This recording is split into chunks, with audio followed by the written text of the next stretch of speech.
Quarterback shit when I'm under the center. Game plan sick, target under the weather. You know what we doing? I need that all expense paid inclusive. I'm the plug, so I'm plugged into it. About money like with Jewish white Christmas. I'm Scrooge, bitch. My mood is on cruise ship. If you ain't tuned in, you ain't vibing with my moon man. I move shit like Kerry. I'm the cold truth, Fletcher Reed, Jim Carrey. Everything mooey, that mean the price varies. Need that designer cream shit and all Ben and Jerry's. Cream get the money like 36 chambers. Baskin Robbins shit, 31 flavors. Keep it moving. I can make things move. I can make things move. I can make things move.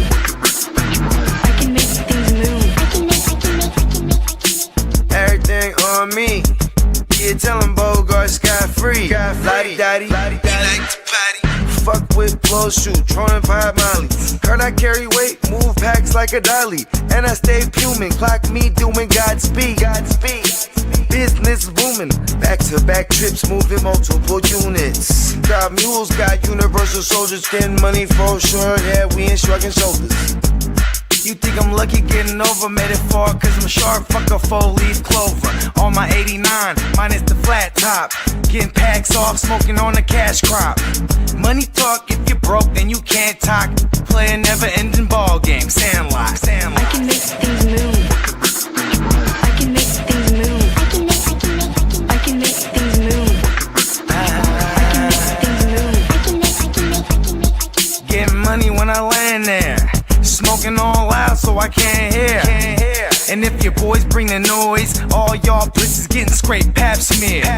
Codeine got me leaning, pizza. Put your boy on point, pyramid of Giza. I'ma rock like this till I'm an old geezer. No pizza parlor, but we deliver pizzas. Ask Uncle Sam, I'm taxing. Look, my no hands telepathic. I can make things move, I'm carefully calculated when I make these moves. I run shit, don't let me get loose. I'm all about my decks, trying not to get goosed. Keep it moving.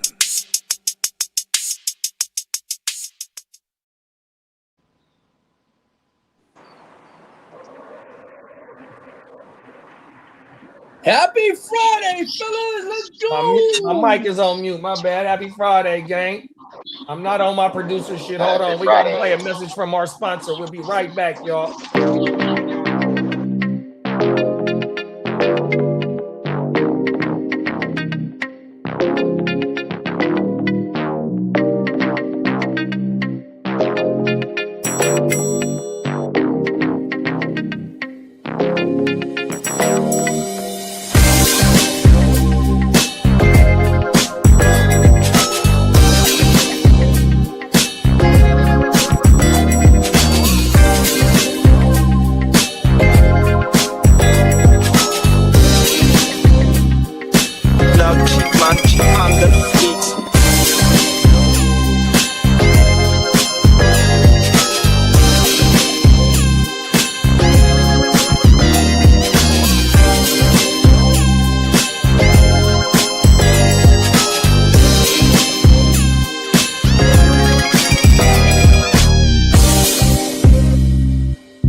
That's how we start this shit off.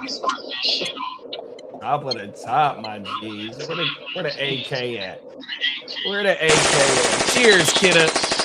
I see you, big bro. One more time, y'all. Fucking Friday. Come on now, top of the top. How everybody doing top today? of it. Driving to work. Come on now. Easy Money Friday, man. Yeah, I don't have to be in the office, so it's cool. Come on now. Oh, everything. Lee. Yes, sir. What episode we on today, big bro? Episode 6, season 2. Let's go. Oh shit. We got a bit of an echo going. Is it me? Could be me. Yo. Hello? I think it might be Kitteh. You got your shit going through the Bluetooth, Peacock? Nah, I have it off.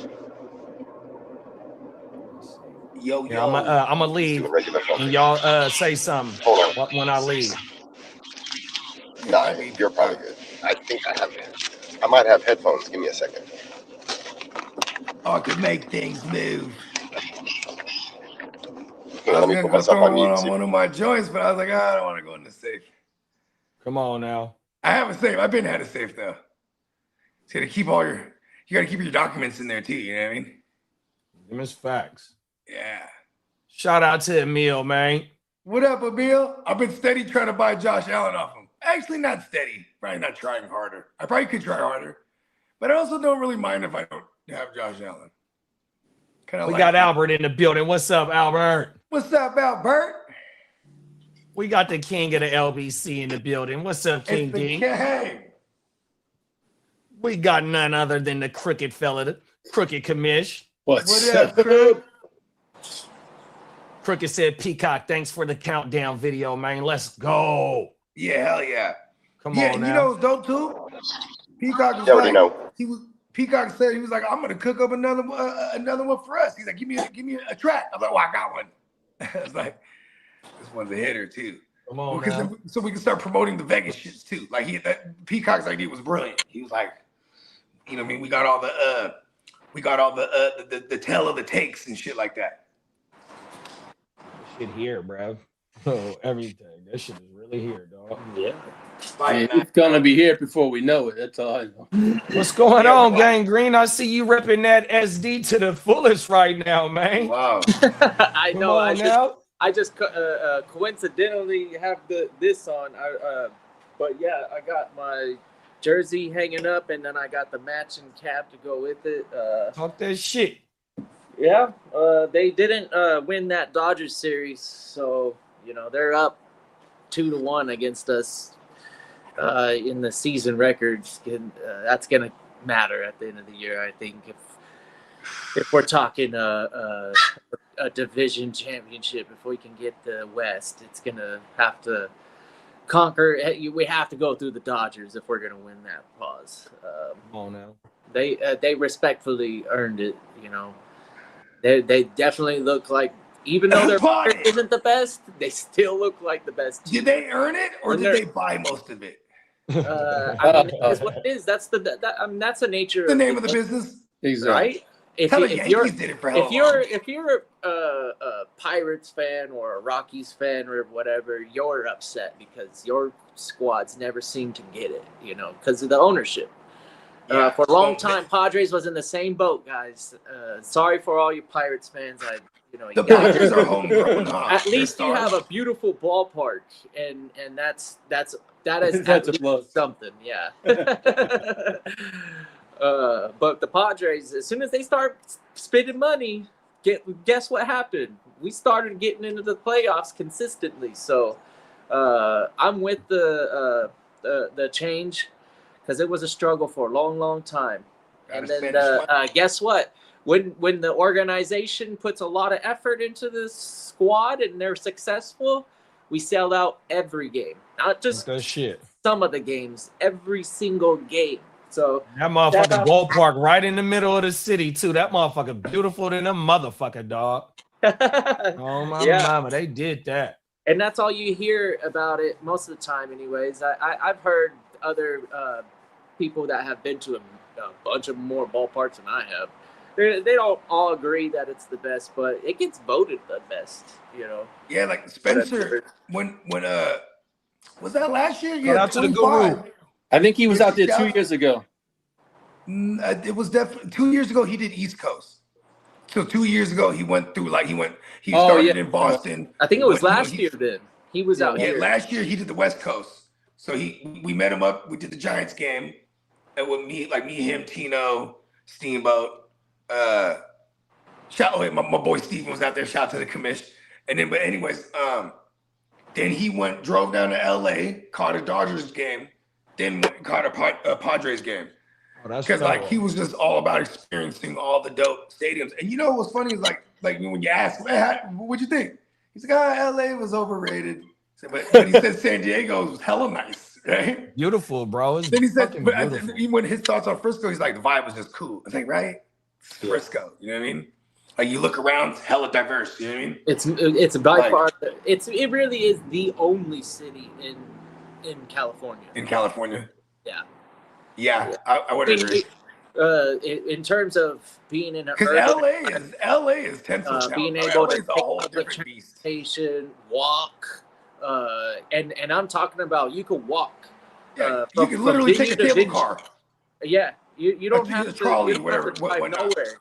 If you've got a place to stay and you're there for the night, you can get comfortable on your feet. There's no issue. You got the hills or whatever, but there's so many bars and venues. Yeah. Like if you're into live music, man, San Francisco is so going down. It is the best city in California. When it's thriving, there's nothing better than San Francisco. Hey, across that bridge though, in Oakland, that's another vibe too. If you're just not afraid to like go to Oakland. Yeah, totally. I'm not afraid, and trust me. Shout out to Gang Green, bro. Way more time. Hey, Gang Green used to be a sweet Jimmy's, bro. Fuck that, man. I'm a man of the people.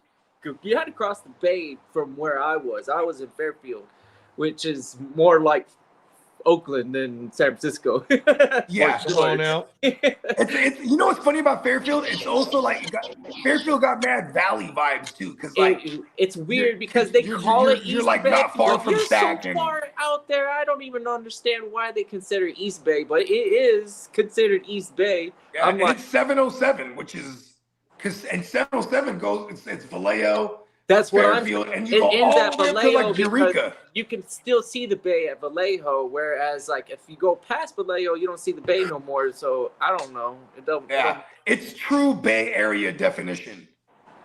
Right. The area. Did he travel? Shout out to Banks. He said I traveled from Martinez to the inland. You don't know how big it is. Okay. It's kind of like the inland, the IEs, right? I'm assuming that's what he's referring to. Well, Martinez is where the Carquinez Bridge is, where the CNH sugarcane is and all that. Right when you're coming over to 80, when you're about to get into Vallejo, you cross the bridge, and then you see the CNH shit right there, bro. You know what CNH factory stands for? No, tell me. California and Hawaii. Oh, wow. Word. I thought it was going to be some cocaine and some something else. We got that boogie sugar. Because we in the Bay Area is the boogie sugar. That's where they first rocked it up at. Oh, my mama. Shit, that Ready Rock. Say we can let the Rams are stupid. Hey, shout out to Brandon, a.k.a. He's on fire. What's up, big bro? What up, Brandon? He said, say what you want. The Rams are stupid as hell. I think he might be talking about the Stafford contract. Yeah, that thing. Oh. No, I think that's Sean McVay. I think that's Sean McVay. He really meant it. He was like, man, why the fuck did we draft this fella? You remember? I thought he might be the captain. Yeah, he was like, fuck that. Pay Stafford. We need him for as long as we can. He's throwing until that shoulder falls off. So is that deal for this year or for next year? He has 1 year on his deal, but they on top of this last year. $55 million for this year. He's going to get 55. He has a total of $110 million coming to him. 2-year deal. 2 years. You know what that means too, right? Yeah. Because that means when he signed, if we know his signing bonus, I bet you his signing bonus is fat like shit. So then they can clear up the hella cap because they're gonna play the Pookster. You know what I'm mad at now? What? I'm mad that I didn't took Ty Simpson in a few of these motherfucking startups. 2 more years. Oh shit. Hey, Stafford is the reigning MVP right now. All over again. He's the reigning MVP. He's like, I ain't going nowhere. Drafted that on draft night or whatever it was. I said that live. I was like, well, we got ourselves a Jordan Love. Facts, like, bro. This guy is definitely not getting any playing time. Then this is a total hypothetical. What if the Rams in the Super Bowl? Same thing. Oh, no, this is Stafford's team. This guy. Hey, Tyson, Here's the thing, too. Backup job. Stafford isn't the healthiest dude either, though. Let's keep it a trail. He's elderly, but I think he manages his he plays tough through everything. He manages his pain. Yeah, I don't think he goes out without. And now he's just like, fuck it, epidural. Give me the epidural. Yeah. Especially when Tommy, pop it. Yeah, they're a winning organization. Like Julia Roberts' brother, best of the best. Yeah, I don't think Stafford has the same attitude about not, protecting his body for his career at this point. I think he will play through as long as the Rams are competitive and winning. He will pay. He'll be like Phillip Rivers did it that one. Think about this. He was in a division, broken leg or whatever it was. He spent majority of his career in a division having to duke it out with the likes of Aaron Rodgers, right? Then he finally leaves. First year he leaves, he wins the Super Bowl. And all those like last 5 years he was there in Detroit, his wife's fighting brain cancer. And then you know what I'm saying? That's why Shanahan was selling them to the Niners. So we got Stanford, we got all the best doctors, all this shit. And then Sean McVay's like, fuck, come to the Hollywood Rams. You know what I mean? Yeah. And bruh, this motherfucker, they're probably happy as fucking life, him and his wife. But the last 2 years, he didn't threaten retiring at all. Okay, so look, we got King D, you know what I mean, the king of the LBC. He's part of the Ramley, right? So Brandon said, say what you want, the Rams stupid as hell. King D said, why the Rams stupid? Brandon said, Ty Simpson will just learn for 2 years, not like their right tackle retired or they needed weapons or they could have added to their defense or anything. They jinxed themselves. Yeah, first round value is so critical. I think you're right there. They could have sold that pick. No. But that also tells me Sean McVay's trying to coach for a long time. I think you still had Ruben Bain on the board, so you could have done something on the defensive ball. Like that's where they really could have done some damage. Well, remember we reported Ruben Bain was there. Hey, Bakes is standing up for the home team. Bakes said, look, bruh, don't fucking compare Ty Bitchinson to Jordan Love. Love broke records with 9,000 total yards in 3 years. What, in Home Division team, 2, Hey, bro? Bakes, talk your shit. Yeah, but what are we talking about? Jordan Love. He's in Division 2 school. And then Emil said, hey, didn't McVay almost quit coaching? He was about to take a break. Him and Les Snead, they keep saying him and Les Snead be seeing eye to eye. Him and Les Snead don't got no damn good relationship. But any working relationship gonna have its ups and downs, though, bro. 100%. Yeah. And when it comes to Sean McVay, you know what I mean? Sean McVay is always, to me, playing his best John Gruden, right? He's just where I think even when he was like, I'm going to go into broadcasting, that was him attempting to do John Gruden things. But in reality, he was probably just leveraging the Rams organization against these networks that were willing to give him $50 million. You know what I mean? I got a question. All right, we win. All right, everybody agrees. Even Rams fans. Okay, King D said the Simpson pick was stupid. Oh shit! Oh shit! All right, we're all on the same page. We all came together and agreed. We're all like, man, he could have had Sadiq, Lemon, Bade. He could have had Sadiq. Holy shit! That's why McVay's face was so. And they took it tied in. Hey, they took it tied in the last 2 years in the second round, bro, and they could have had Sadiq in the first, bro. Yeah. And no one would have batted an eyelash. No one would have been like, they have 5 tight ends. That's what they've been doing. That's what they've been doing. Right? Hey, you got to remember, when it comes to Sean McVay, I'm always going to pay attention to his tight end pause. That sounded crazy.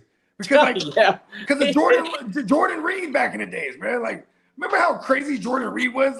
For Washington, fact. Yeah, and because that was Sean McVay, you know what I mean, calling the plays back then, you know what I mean, so I think he even drafted Gerald Everett with one of his first picks as the Rams coach 10 years, because he's going in there. Him and Shanahan are going into season 10 right now. So 2017.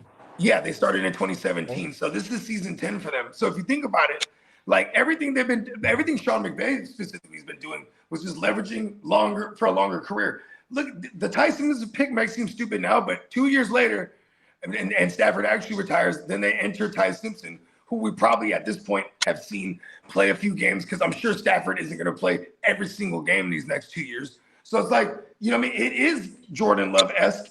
And look at what they were able to go from an Aaron Rodgers to a Jordan Love and still be a playoff team routinely. So, you know what I mean? That coaching family tree, you know, even LaFleur is from that tree. Those motherfuckers, they know how to play the long game for real, man. Because, look, Sean McVay's going to be coaching there for a minute now if Tyson Simpson actually is the thing. You know what I mean? Come on now. Shout out to Primetime Derek, man. Happy Friday, big bro. Yeah, man. Happy Friday, Primetime D. Come on now. 100%, man. Yeah, McVay and Les Snead, for sure. They have something definitely going. They capitalize on one bowl, been to another bowl, always in the fucking playoff run. 100%. So they do have something damn good going. I don't think that shit gonna end anytime soon, just based on they both hella young. 100%. And then they don't fuck with Snyder up there, up north, up the I-5. You know what I mean? That's a rivalry. Then you got up to 80, up to 5, and then take the 80, and then we get to Santa Clara, however the fuck we get there. They got beef up there. Like, look, bro, then now you got another motherfucker from their fucking coaching tree in AZ. 100, bro, this is beef. 100%, you know what I mean? And this is what the fuck we want in the NFL, bro. We want these fucking type of rivalries because, like, even though, like, the Baltimore Super Bowl hurt me the most out of the Kansas City shit, but in order for us to get to that Baltimore shit, it was the Seattle days of the fucking Legion of Boom. 100%, you know what I mean? And so, you know, that's part of, like, my shit with the Cowboys. It was 90s, like real, like on-site beef. You know what I mean? Yeah, 100%. it was like if it was us, them, and motherfucking Green Bay, just always in the NFC Championship those years. Come on now. And here it is now, looking like that with the Seattle getting back into the mix now, because they've been boo-boo for a minute. You know what I mean? And here they at the top of the top. You had the Rams staying where they've been at it. Then, like how Bog said, with McVay and Shanahan. Shanahan got fucking 3 Super Bowl appearances, bro, and then no wins. 2 Super Bowls, excuse me, and no fucking wins, dog. 100%, but yet steadily in the motherfucking playoffs. 100%.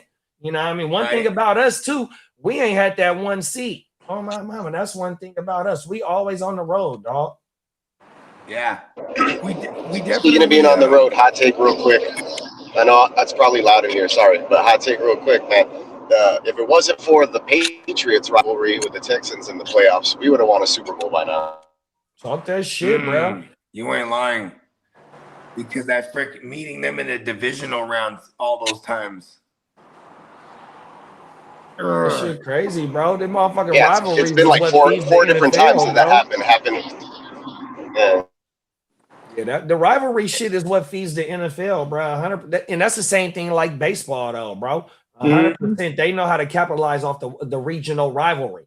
100%. They come out with rivalry gear these days, right? The last couple of years.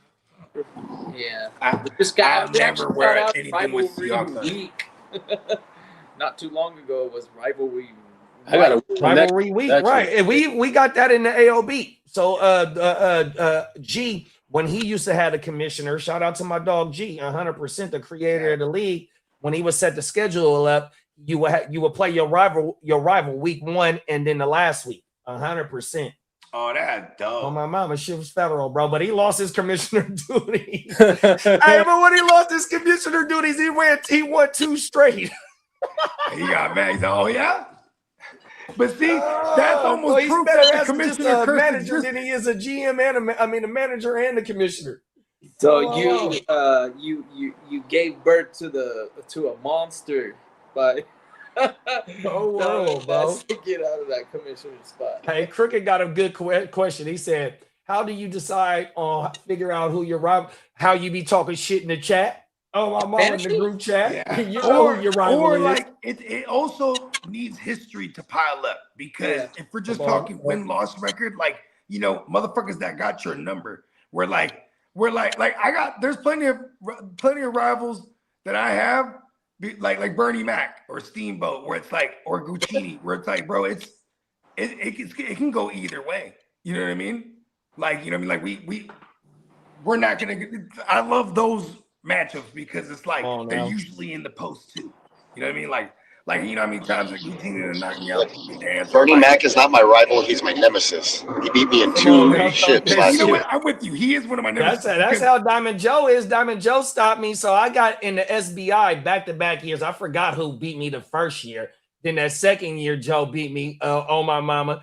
Then in fucking the Dynasty, me and Joe 100%. Oh, yeah, 100%.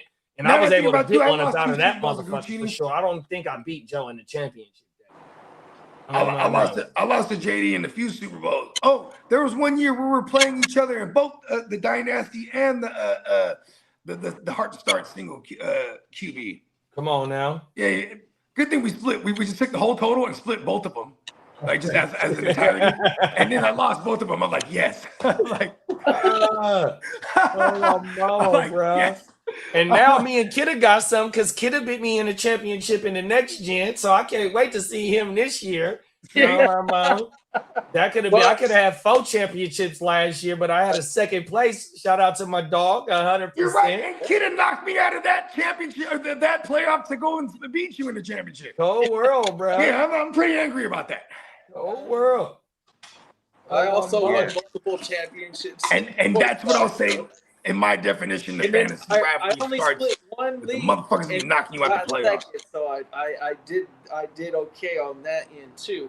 But shout out to, I forget who I was facing off in that one. But they definitely had a potent squad. But that playoff run that I had put on, it was quite impressive. I was putting up I think the most points on. Yeah, it was like all them receivers in that league. Oh yeah, I usually do that. I mean, you're gonna hear me preach this season.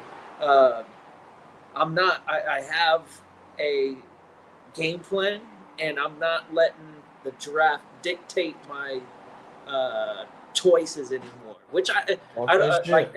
That's the most wise way to do it. Trust me, I understand. There's you know what's crazy? In a live draft, draft is different anyway. If you're sitting at pick number 7, right, and theoretically it's never going to happen, but imagine if Gibbs is sitting there at 107, you're like, how do I not take Gibbs? If my game plan is the wide receivers, am I going to really sit there at the 7th with Gibbs on the board and pick a receiver? Probably not.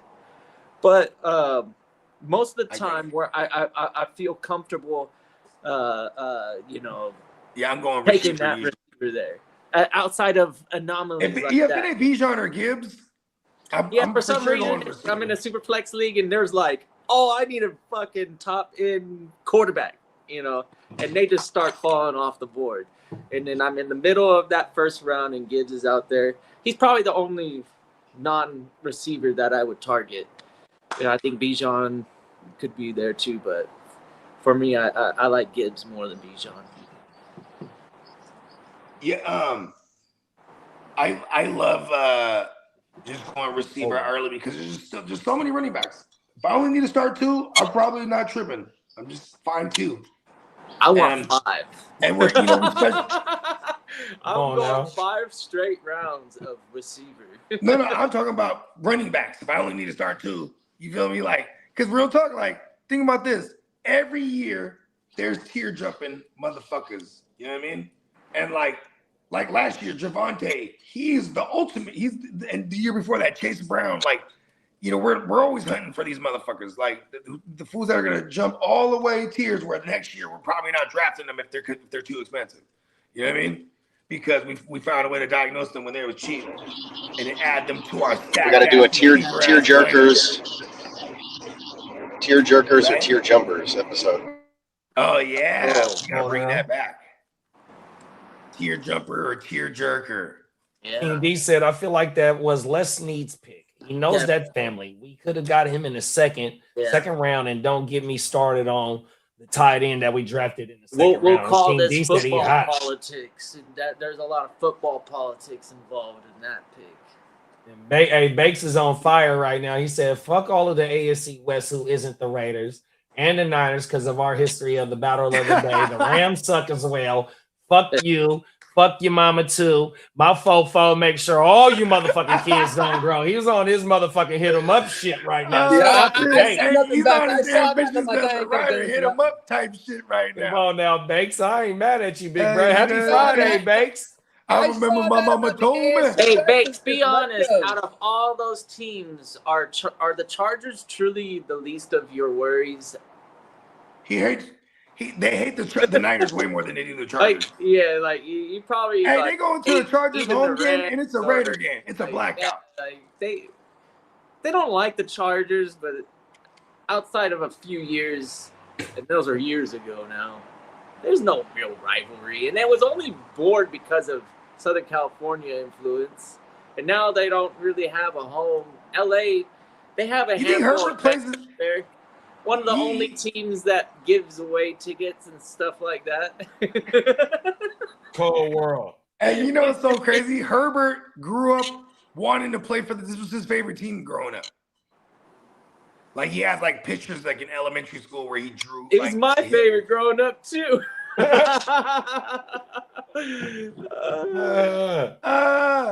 I mean, shit.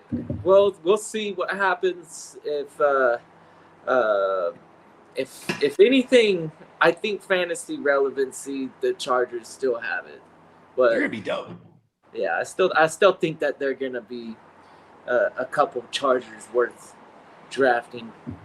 Lad is getting scarier. You know, hearing news about interest level on more receiver additions and stuff like that. Ah, man, come on. Just give that wide receiver room a break and focus. But trying to find a way to charger it up. That's Yeah, I mean, like, you guys got some other issues. I don't think receivers necessarily one of them. But, you know, fuck it. If you want to bring back Keenan Allen to retire in week 1, then cool. Let's do that. I hope they don't bring Keenan Allen, motherfucker. He's gonna come back. Watch. I ain't gonna lie. Everything I saw. Just let that motherfucker have a on the field ceremony and hang him up. Do some broadcasting. You make more money probably. He's gonna come back as a receivers coach. That motherfucker for the last 2 years has posted 120 targets for the last 2 years. So he's I know. Give it all to Lad. Yeah, we need to get all the old timers. So greedy. We need the bagpipes. We need to bring them things. I don't understand. He got his record last year. He doesn't need anything else. He got the record. Hey, Bakes. Yeah. Hey, Bakes. Brandon said do you got problems with the South Coast? That's AFC. What's up, Bakes? You got problems with the nightmare fuel, Bakes? You on fire tonight? I mean, you on fire today, big bro. Let that shit. Hold on, Bakes. Let me give you a drop. It's the G, that's how we rocking the GWN. I gotta give Bakes a drop real fast. This is what Bakes is like. He letting this clip go right now. You know what I'm saying? He's letting it happen. And we got clock management in the building. Another Niner ganger in the building. What's that? Hey, Clock's like, hey, yo, fuck everybody. hey, Banks. Now you got 3 Niners on the panel right now. You want to still talk that shit? No, but what he just said is making me laugh. Yeah, fuck Kirk Cousins. He's supposed to be come to the Niners back in 2017. If you didn't know Lee, then you probably wouldn't give a fuck about the Chargers. But since Lee and his Chargers are so impactful to our lives, we gotta. I need somebody to read this comment. Step on that. Somebody read this comment for me, please. Lee makes me hate the Chargers more than any other team. So yeah, exactly. I had zero issue with the Chargers until Lee started talking shit about the Niners. I'm like, oh. Since 1994, he's felt this way. He sure does love them Chargers. That's hella funny. You don't have to bite your lip. I mean, that's here, Lee been working on his non-disrespectful movement lately. Yeah, everything. That's why he chilling right now. He said, like, look, bro, I'm going to take the high road, bro. I ain't got shit to say, bro. Yo, Yeah, man, when you see me in Las Vegas, this motherfucker's gonna be a lot fucking different. You bought Okay. No, wait. Look, Time out. don't try to act like you're not the Time scary out. one, bro. It's so for Let you. me- hey, let me get on my Don't try to Donald act Trump. like you're not the Time scary out. one, bro. Hey, you better. Hey, Lee, you talking about Vegas, right? First interview, first round. You better not mistake the player that you hell drafted no. because I'm gonna have that was the interview first red process down flag right pat. there. You wasn't ready. Yeah, Hey, we gotta get flags you know for what, real. JD? Yeah, we gotta get flags for real so everyone can throw a flag whenever There's someone's no like that baby flag on the steps play. this year. It's game on. It's game on, big bro. I've heard it before. So we need to, hey, like Bogard said, we need the yellow flag. We, I thought we had the we're gonna yellow get some flag yellow last year. flags, some red flags. I thought we had a yellow flag last year. We had a yellow I and a think red we were just last throwing year. t-shirts. Yeah, no, we had a flag, I think. We Yeah, did. we did. It We was didn't on have the enough couch. We had flags. both. We had red, yellow. Hey, we threw all the flags that pesky. I was a first round casualty. I got a You caught a penalty flag? first round. Yeah, and it was funny because coincidentally, I wanted Lee's pick, which was Gibbs, and He I goes got up all there and excited. says, "Jamar It was Chase." like I was picking out of the 6 or 7 because those were pause. The 6, 7 were my 2 favorite picks, and coincidentally, I was landing in them areas. I don't remember if I was on the west side as a 6, 7, but anyways, You're somewhere around that range. Okay, yeah, wherever I was, he wasn't Because available. you're getting all like, you got Lamar late in the first. Yes, and then I traded him, didn't I? Yeah, to me. I ended up trading him. And then the day that I had him, I moved him to Steamboat. Like the moment that it was like Lamar was with me for like an hour. Oh, so after I traded him to Steamboat, then you traded for him from Steamboat? Yeah, no, I traded Lamar to Steamboat while he was broken. Like he was broken. Oh, I traded you, Lamar. Yeah. You're the one I traded. Okay. Yeah. Who did I get? I sent Purdy. I sent the Purdy and Mac pack for Lamar and something. So I was able to use Jones. Come on now. I was like, all right, Mac Jones. Yeah. I know, and I should have just stayed put. Because that's because the moment I traded for Lamar, he breaks. Mac Jones. like I traded for Lamar. He had got dinked up the game before. Then they're like, oh, he's gonna miss some time. So then I was like, okay, screw it. Yep. Hey, here's broken Lamar. Like everyone knew he was gonna miss some time. So I go to Steamboat, I'm like, here's broken Lamar. Give me Baker. You know what I mean?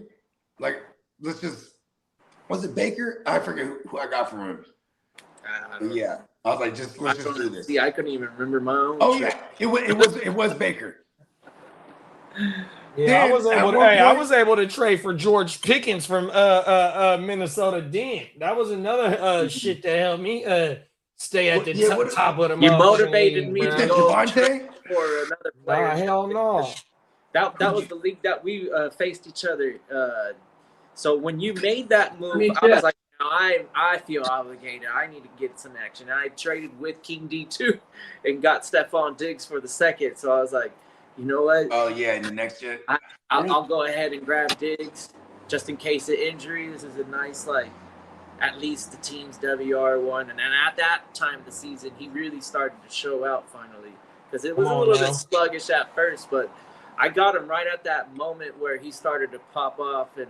And I did have to start him because of bye weeks. And that's always it's the flow of the season, right?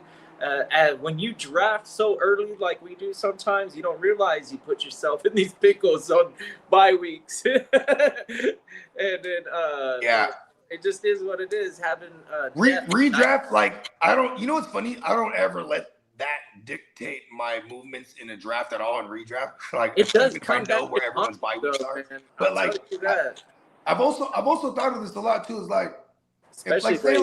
say I love the Rams and I end up with all the Rams. I'm talking about I get Puka and Kyron and Stafford and Javante because it is possible to do that. I wouldn't give a fuck because it's all right, I'll deal with it on that one bye week. You're right.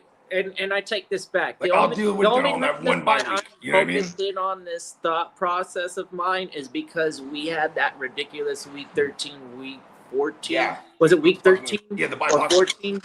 Yeah, that bye week in the 14 or 13 week. The I think it was apocalypse. 14. I was like, that is ridiculous. We cannot be having bye weeks like the day before or the week before playoffs. That's yeah. That the 12-13 shit was wild. Even in 14, like not having the Niners. Yeah, the 14. I think the 14 week 14 that just fucking killed me because I had a lot of momentum and two of the teams that were on bye were on my squad and obviously that didn't go well. But I still think I made the playoffs. Oh shit! Hey, the trade was George Pickens and Hutchinson for J.K. Dobbins, but it was early in the season, so J.K. was still going crazy because Dennis lost a running back. I forgot what running back got hurt. I did that trade, and then I got James Cook from Lee. Them the only two trades I think I busted that year.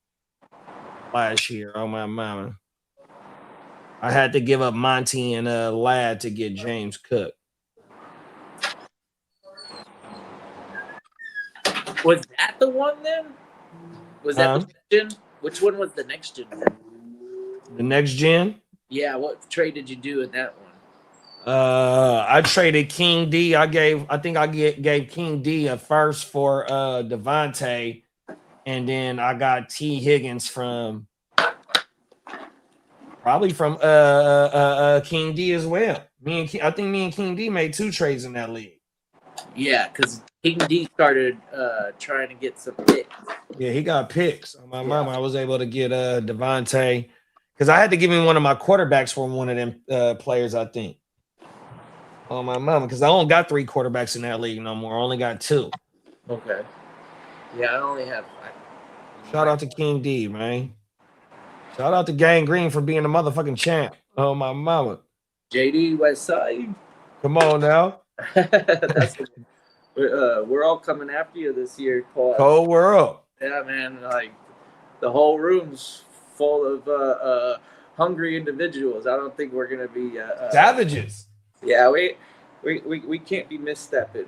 And the two, because last year we originally had a 12-team setup, right? And then at the last day, the day before the draft, or the day of, I can't remember when AJ and Adam joined, but right when we added AJ and Adam to the 12 and made it a 14-team league, man, that does change it up. So this year I'm going to be a little bit better prepared for that 14, and I got to practice a little bit now. After that first year, I also did the Dynasty startup 14-teamers. So just looking at a 14-team build versus a 12-team build, they do look a little bit different. No, them is facts, bro. 100%. That's a whole nother. What is that? Fucking. It's the quarterbacks. The quarterbacks. 16 picks per player for the extra 2 people. How many rounds did we draft last year? No, it was an IDP, so it was more than 16 rounds, huh? Oh, last year, Lee. What's the board say? How many rounds did we draft last year, Lee? It was.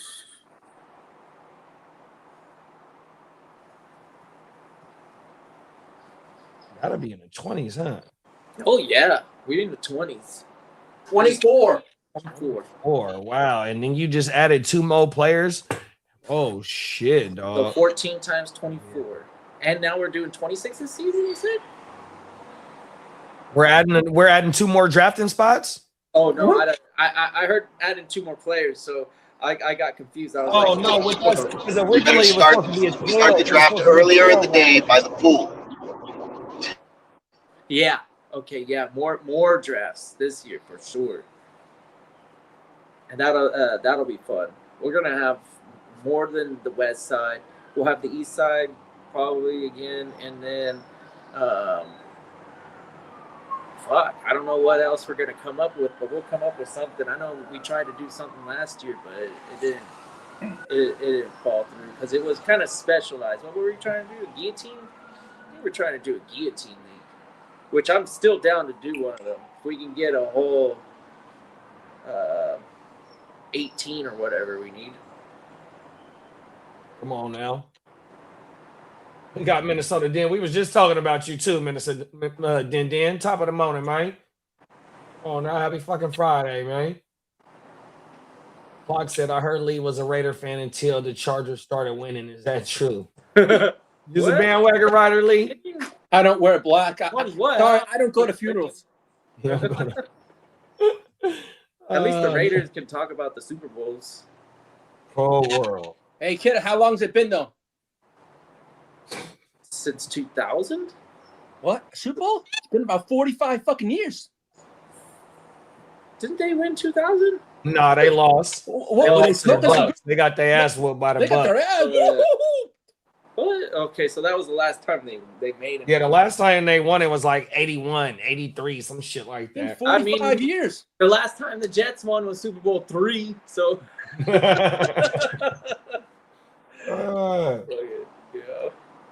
Hey, you as long as you got you got one, you're in the record books forever, you know. Can't take that away from the Jets, Lee. Jets have a Super Bowl. Oh, world, bro. That's coincidental that I didn't become a Jets fan in spite of Lee, because the Jets, if you don't really know, he hates the Jets way before he knew a Kitteh. Oh, world. Fucking ears. Ears gang bang for his teams. Oh, hey, my mama. What you say about my team, homie? Where you from, homie?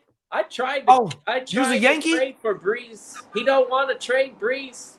I'm like, you don't even like the Jets. He's like, you'd come after Breeze Hall. I'm like, I told Kitteh if there's anyone that was coming for Breeze Hall, it would be him. Well, you know what? I'm still trying to buy him. So if you really want to invest in quality over quantity, be my guest. It didn't get you nowhere last season, so I'll give you a 2-for-1 on a Breece Hall trade for sure. I'll take Breece Hall, give you 2 players that you could probably start off of my squad. But you know, you don't even want to discuss. Nah, I think you did discuss this time, so I'll give you that. But you only started recently thinking about this shit, because I've been bugging you about a lot of teams, and you got that same response. I think I'm just gonna sit tight here, kid. I'm like, oh, come on. I'm gonna sit tight on a team that got like 3 wins last season. Hey, Crooked, that ain't got nothing to do with that offer, big dog. Oh, my mama. You know what? Hey, I damn near was lightweight trying to bless you, bro. 100%. But I understand why you want to keep James Cook. Oh, my mama. Definitely understand why, for sure. But that ain't got nothing to do with that trade that I sent you. I just thought about that when you said that. When you're in a lot of leagues, you never feel personal about players or probably like moves. Sometimes I get into that groove like recently. My opinion, and this is out there for everybody. If you can, buy Derrick Henry, man.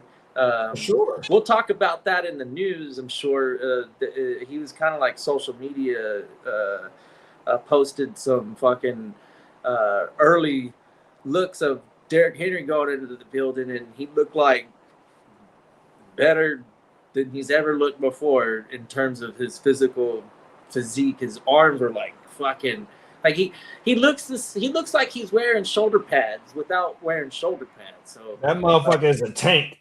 Man, yeah. And then now that you got Harbaugh out of there, I think the organization is going to smarten up and use him like he's a true workhorse back, because look at all the production he got out of him last season, and he didn't really even touch the ball too much in winning position. Like when they were winning late in the game, they wouldn't have him out on the field, or even in those situations where they like.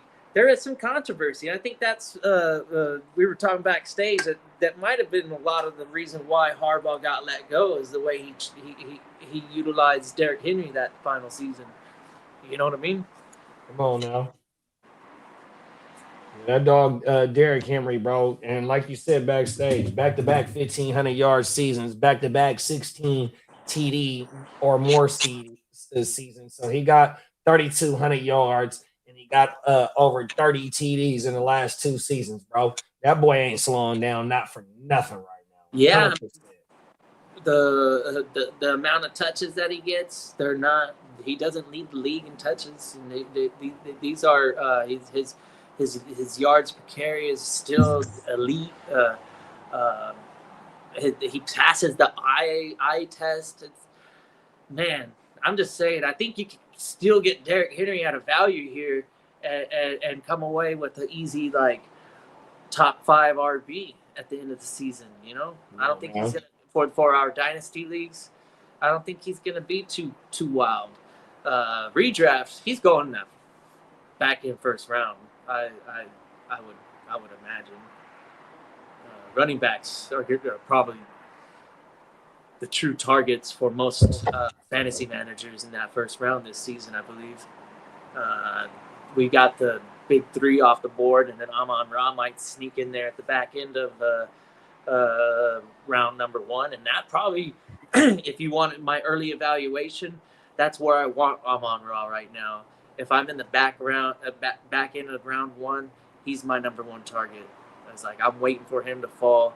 I'm definitely taking Amon-Ra over any WR2 on a squad. So T. Higgins or Devontae Adams, they're not in Amon-Ra territory for me. He's got he's in a tier of his own right now. Talk that shit. He's not quite in that top tier, but I don't think anybody is as consistent or has that role and quarterback. Yeah, it's highly efficient over there. When you get 150 targets and you ending up with 120 receptions, over 1,000 yards and 7 TDs, you know what I mean? That shit is highly efficient. Him and his QB is very locked in. In my opinion, you still have to have him in the top 5 fantasy wide receivers. And then, you know, they knew OC is coming over from Arizona, and the way that he had Brissett, Michael Floyd, and fucking Trey McBreezy going crazy last year, 100%. We should still have a lot of high hopes for this Detroit offense in fantasy this year. Yeah. I mean, Amon-Ra, he's receiver 3 the last 3 years in a row, something like that? Yeah. Great production. So not last year he wasn't. Puka, JSN, Amon. Oh yeah, he was Amon. Amon was number 3. He beat out Chase. He beat out Chase, bro. Chase number missed 3 out on those 3 weeks or whatever. And look at how bad Chase is as a motherfucker. He's still number right. Yeah, and without all. And the cold thing is that Chase only had had 7 more targets and only fucking 8 more receptions than what St. Brown did. That's crazy. St. Brown did go yay with the touchdowns. 22 targets or maybe even 25 targets. Shout out to St. Brown, bro. Yeah. That's why I favorite the receivers, man, because that's when you get the right organization that throws the ball and you got a true number 1 out there. And their defense doesn't look like it's gonna. They get into a shootout. Look like it got overhauled, really, bro. So they're gonna be in some shootouts, and you got 20 targets to your wide receiver and 16 catches and all this yardage and no touchdowns. Remember that was the Puka stat line for a little while. That was one of the reasons why I had people not drafting me, especially since Devontae came. Yeah, 100%. He completely switched that up on my mom. Last year, that motherfucker Puka completely stepped it up. He showed was shitting on shit. Showed out last season. I mean, hey, Puka was on his manifestation shit. He was like, "I'm about to have 11 kids, and I'm gonna be one of the highest paid receivers." Come on, now. It wasn't. Basically, in my opinion, JSN didn't run away with that fucking MVP. Puka was in the conversation. Stafford was in the conversation. JSN. I'm sorry, he didn't win. Stafford won. But JSN, what did JSN? Didn't he win an award? The offensive player of the year. Offensive player of the year. There you go. And Puka had 166 targets, JSN 163. Puka with 129 receptions, JSN with 119. Puka with 1,015 yards, JSN with 1,793. Excuse me, and then Puka with 1,715 yards, and then they both had 10 TDs. It's hard not to like the guy with Stafford throwing the ball at him. Too. Yeah. That's why we were so high on those like bench warmers, because the idea of Puka getting hurt isn't too far fetched, and if you have a body out there, they're kind of they're next man up over there. It just didn't ever pan out. So I'm not totally convinced that anybody can just do that stuff out there. Puka is special. Puka is a guy out there, and he got a season to like see how Devontae prepares and how Devontae does things like that. That's a big deal. Plus, Puka's whole career, he's had an ultra professional Matthew Stafford throwing him the ball the whole time. So it's like, you know what I mean? Like, then you got Sean McVay coaching. Like, it's a very, very perfect formula they got going, because Puka is hella good too. You know what I mean? He's not just like, you know what I mean? He's not no regular. Bro. Hey, they took Puka in the 5th. They took my dog CJ in the 6th. CJ gonna be the Devontae replacement. Watch, bro. 100%. I'm calling him right now. CJ Daniels, bro, is gonna be the Devontae replacement. Oh, everything. He gonna be that WR2 in that LA, bro. Oh my mama. That is my fucking guy, bro. Yeah, because Devontae, he's probably oh God, I think Devontae wouldn't mind playing like as long as Stafford's there, and he'll play that kind of role too as he gets older, to step down a little bit for the youngsters. You know what I mean? Shout out to motherfucking CJ Daniels, bro. If he's out there floating around in any of your leagues, go throw him on your fucking taxi squad, y'all. I'm trying to tell you, bro. He is one of the next ones up in fucking LA, bro. Especially if they don't bring in another receiver. If they don't go get Diggs. Lee got news in the on Tyreek. We might not see, bro, this year. Maybe not till till November. You know what I mean?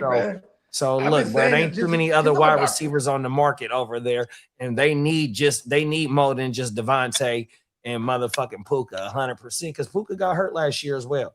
Devontae got hurt as well last year. You know what I mean? So look, bro, you got to have a plethora of weapons. That's why the tight ends were starting to step up last year as well as the receivers went down. Even Mumpfield, and this kid Daniels is way better than the Mumpfield, is what it looks like too. When I seen the Daniels tape from college, it's like, oh shit, this kid's crazy. Yeah, that motherfucker's a red zone threat that can run the whole route tree, bro. Oh my mama. What school did he go to? CJ. You already know, big bro. The 305, the Trick Daddy school. My mama. Yeah. Okay, so you actually have a solid opinion on him because you've seen him fucking play. All right. His alma mater, bro. He got outshined by Malachi Tony this year, the true freshman. The Malachi Tony is one of the ones that stole the show for the Hurricanes last year. But CJ Daniels had been there for the last couple of years. Oh my mama. Yeah. Yeah, he was always on my queue, but anytime it came to a choice, I should have been. Man, I'm mad because after the next gen went up, I went and picked up like everything I could, and then but Daniels, I didn't grab him up for whatever reason, and then the next day someone grabbed him up. I was like, "Fuck." Yeah. I think Bakes. I think not Bakes, but King of the LBC. King D got him in the next gen. Oh yeah, I think he picked him up even. Okay, yeah, the other receiver they drafted, yeah. Oh my bad, Peacock. My bad, Peacock. No, you guys are good. No, I was in and out or whatever because I was looking for this place, but I finally got to my location. So I'll check in with you guys if my job cancels. Otherwise, I'll see y'all later. You guys have a great weekend. Big bro. Happy Friday, big bro. Yeah, man. Hey, get the bag. Come on now. That's right. Peace out, y'all. Gang. Peace. Oh, excuse me, y'all. Yeah, Neon Peacock. Well, I said Lee isn't a Charger fan. He wouldn't even trade me for Jerry Rice. You got Jerry Rice on one of your legendary squads? Not no more. I don't have him. Hey, so shout out to all my Madden homies, right? His son that's been bounced from team to team to team. No, he's been dropped. Hey, so when so the dead period for Madden is July, right? June and July, because Madden come out in August. So what me and my Madden homies would do is we'll go download the legendary roster, and like how Joe always and like how you say it too, Bogey, how you compare IDP leagues. So all offensive leagues is like doing the Madden draft. So that's what me and my homies have done for ever since I known them. Motherfucker, we'll draft all 52 players on our team, right? So what we'll do is we'll add the legendary rosters to the current rosters to take us into Madden, into the new Madden. And we'll try and get a couple seasons in on my mama. So you'll have Bo Jackson, Dion, Joe Name, all them motherfuckers, bro. Yeah. Joe Montana. All them facts, bro. That shit was federal. That's tight. Real talk. Yeah, there was this one dude. His name was the Madden Goat, but then I think he started calling himself the El Goto or something like that. But like, and it was. Where is he from? The Bay? He was from San Diego, actually. Oh, yeah. It was another Madden Goat from the Bay that I played in a Madden tournament out here. And I think this is why he changed his name, because I did an interview on, if you go on to like the old Real Fantasy Playmakers, he was a big Raiders fan from San Diego. Total white dude, ginger, and I think he was married to a Filipino, which was hella funny because it was like when he's like, "Oh, you're Filipino, oh shit!" And he's like talking about all the foods. I was like, "Oh, you really eat all that shit for sure." Anyways, his whole story was like, he was killing his Madden shit all his life, and then he would go to the little Best Buy tournaments, and then he won one of those satellites, and it was either like he couldn't get the time off on the job, so he was like, fuck that, I'm gonna quit this job. I feel so strongly about going to this fucking tournament. It was like in Arizona. You know what I mean? He went there. I think the Best Buy tournaments got you on the Madden bus. If you won or you got a chance to get on the Madden bus. He went somewhere that that took him to Arizona, and he won some. That was probably the Madden bus. On my mama, back in the day when I was playing that shit, they had the Madden bus on my mama where and then you go to different states. So if you had to go through certain rounds, then you go to the NFL stadium, play motherfuckers. Then you get on the bus and go to another stadium. Yeah. If you won that round, you get on the bus and go to another stadium. Because he went, and then he started this Madden, this Madden shit, where the season shit. So he had 31 other motherfuckers, and every year they drafted new players and shit. It's been long standing. And then what was crazy is like, because I posted this episode. There was this other dude. His name was a Big Zeno, and he's a black dude from Houston, and he did what is it called? He did wrestling content, right? And like, so he just reached out to me. He's like, hey, I've never met this guy, but I've been in his Madden league for hella years. You know what I mean? I was like, wow, it's crazy. This operates purely online back, because it was like from early online days, you know what I mean? Like this is going on for like 10 plus years or whatever at this point. Yeah, that's how me and Hefe, my homie that introduced me to Slim, my dog Uno, shout out to my dog Woo. It's like 15 of us. Cousin Kev been in that bitch. My dog Beaston, me and Beaston, we happened to be in Vegas at Valentine's Day one year. Oh man, that shit was epic. My dog Boki in the league, which me and Kev met that motherfucker in San Francisco. He down there in by the border, Mexico border on my mama. Like, look, bro, it's like 15 of us, bro.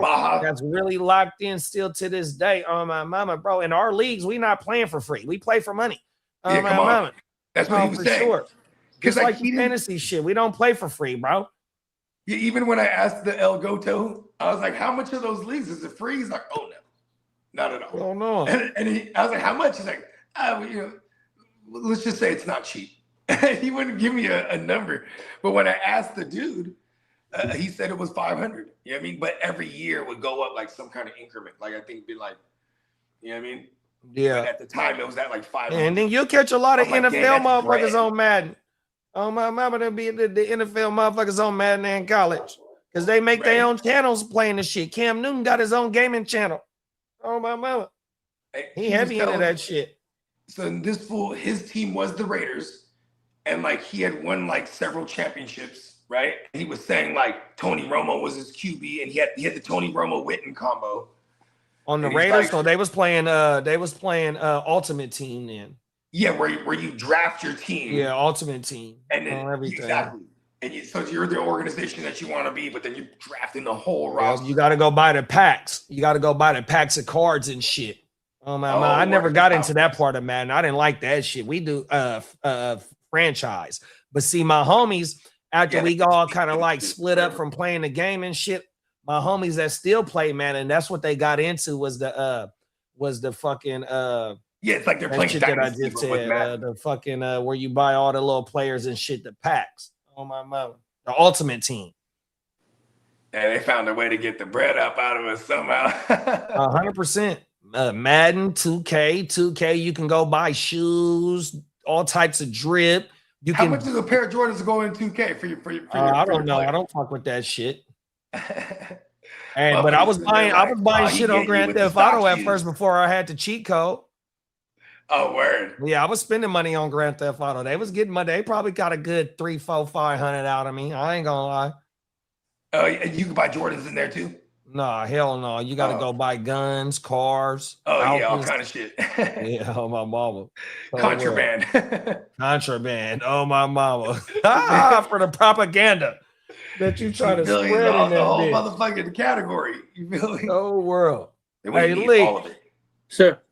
Hey, what's the name of the show today? Hey, hold on. We got 2 more to go. You already know. You done tuned into another live Friday edition of Way Your Gamer. Let's go, bro. Hold on. There we go. Let's bring this bitch in. We can take him to the dudes. I'm pretty sure Lee's ready. You fired up, boy? I'm good.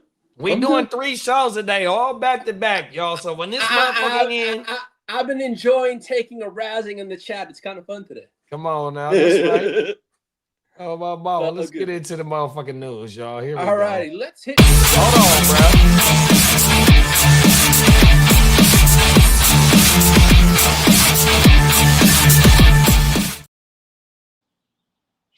bro. Happy Friday, motherfuckers. What's up?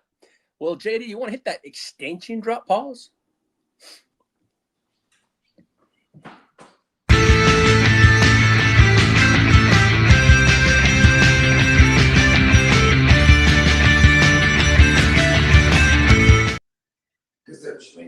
Emil, I'm always charged up. I'm just a little tired today. Well, we know about the Rams signing Matthew Stafford for 1 year, $55 million extension through 2027. Stafford now has 2 years, 105 remaining on his deal. Damn. He done broke the bank, bro. Now, does this make him surpass as the highest paid quarterback? Because I think Rodgers was the last one. I think he and Rodgers were neck and neck. This probably puts him past him now. Like a total annual, shit? Like total career. Career earnings. I don't know, bro. I think he now probably surpasses him. I'm not too sure, but shout out to Stafford though for getting his money. Yeah, he got the bagel. Well, the Giants are doing Giants things. The Giants signed Joe Sheen, GM, to a multi-year extension. He is now tied to John Harbaugh for multi-years. Come on now. And remember before this during the offseason, we said the Giants wanted to get rid of him. Right. No, they didn't know because Harbaugh said he wanted to deal directly with the owner instead of going through the GM to get shit done. Harbaugh got the direct line to the owner, man. I ain't got to go through you, bro. Fuck you, man. I got a direct line to the owner. We'll see. We'll see how long this lasts. New York is New York. It doesn't take long until start losing and they get rid of you. A cold world. Top of the morning, Chase. What's up, Orange Chase? Crush? What's up, Orange Crush?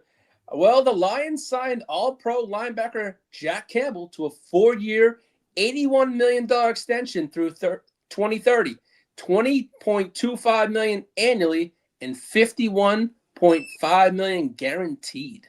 Yeah, I remember not too long ago. I don't know how many shows it was. I think you said that they didn't pick up his 5th-year option. So now for them to sign him, shout out to. But the thing is, I did read is they did the 5th-year option. They just gave him the money instead of the 5th-year option.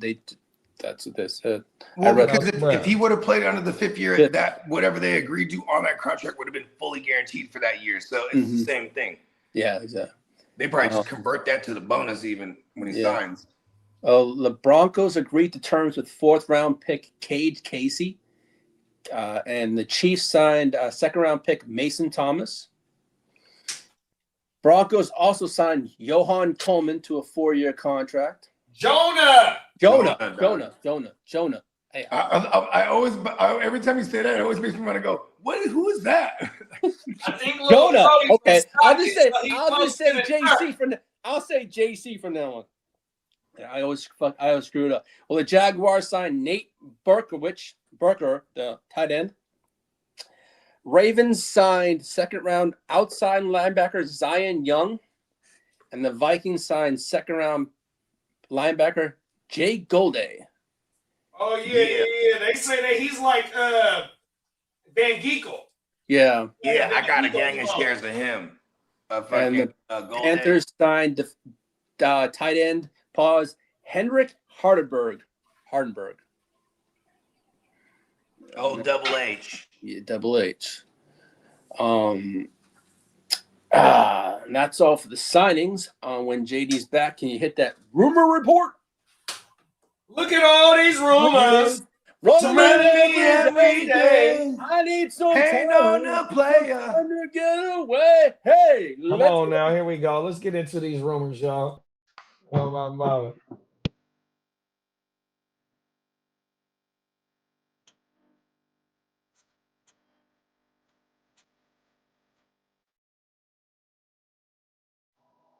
Well, shout out to Spencer the Guru and Guru Nation. Shout out to the Guru Nation. What up, Guru? The Saints could go shopping for a number 2 running back if Alvin Kamara is not on the roster this season. Yeah, Devin Neal and fucking what's brother name? Kendra what? Miller? Miller, yo. That motherfucker can't stay on the field. Devin Neal gave us a few good games last year. But shit, they ain't no AK. Well, I kind of like this. I like them to move AK and then gives a fuck about who their 2 is. Run ETN into the dirt. Let's go. Give him all that 50. They gave him $50 million. They about to run his motherfucking ass into the ground for sure. Yeah, fantasy goodness. But where does Kamara go though, y'all? We talked about this on Tuesday. Okay, I just don't want. Okay, let me go through the Bogard selfish list right here. Selfishly, I don't want him to go and fuck up anything I got going over there in Washington, for all my dynasty purposes, right? I also don't want him to go to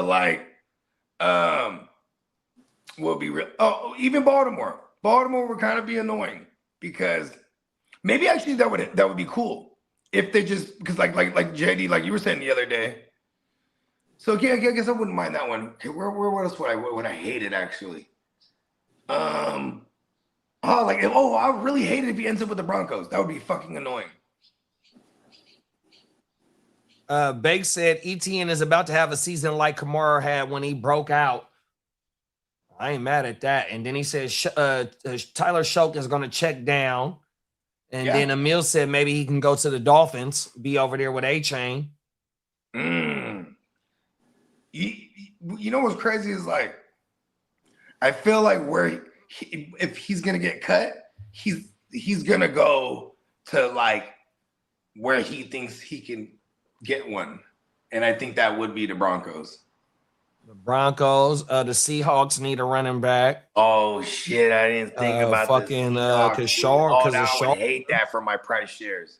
What else? Where else could he go for a championship? Denver, because all they got is just Kamara. It would be really annoying. I mean, not Denver, Buffalo. Excuse me, because all they got is Cook. That would be annoying. What if he went to the 49ers to back up CMC? I would love that, Lee. I would fucking love that. I would love that too. For real, real, money. You just about don't the money know. to Kamara. At that point, I don't care about fantasy. I mean, I think that's the most logical spot If for that him. motherfucker find his way to Frisco, dog, oh my goodness. Cold fucking world. Because I think he still got juice. He might even end up with the Rams, bro. If he gets the choice. That too. Yeah. That too would be nasty. Yeah. Those are the two landing spots that would make sense if he wants to win. Those are two. Yeah, I think the Seahawks too, though, bro. Just based on that, Jadarian, and then all you got is fuck, I don't even know who. Sharps, Manuel Wilson. Emmanuel You got Wilson Sharps from the maybe in Packers. November. Good looking. Yeah, I would. If I was Schneider, I'd bring in Kamara.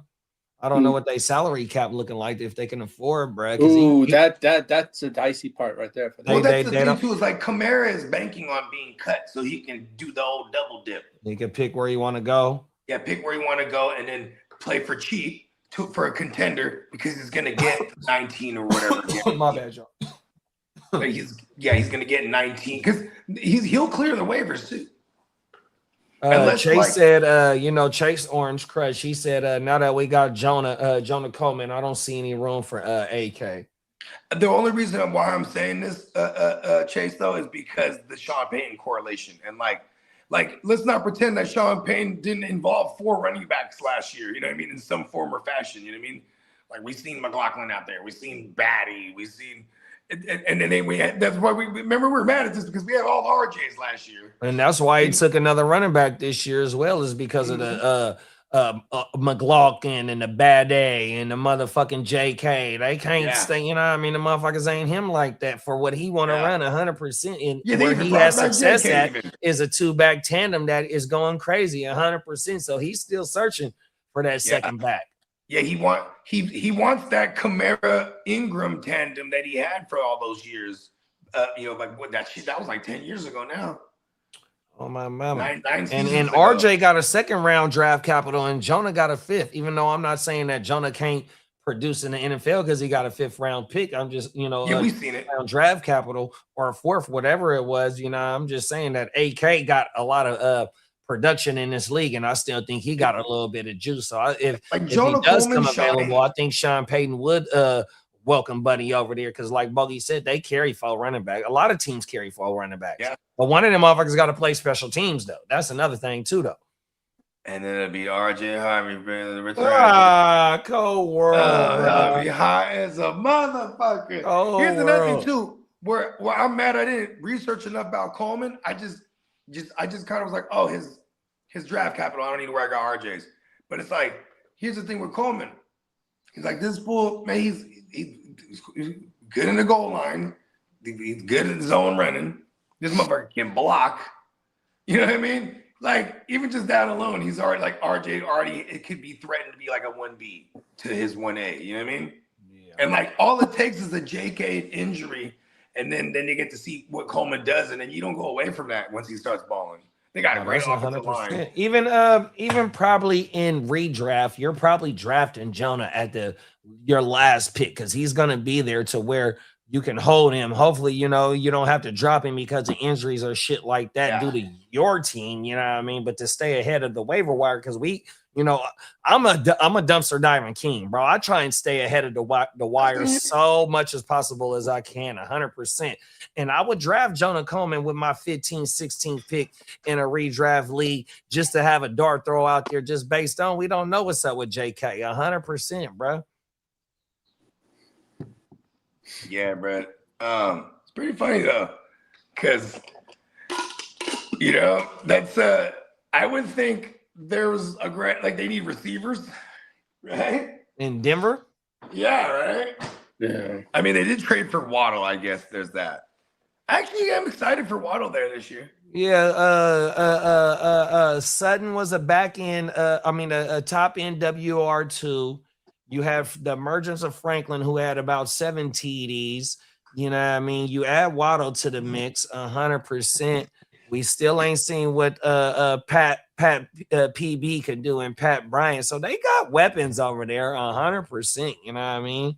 The main thing is how healthy is fucking Bo ready to come back and be able to distribute that rock 100% because that ankle.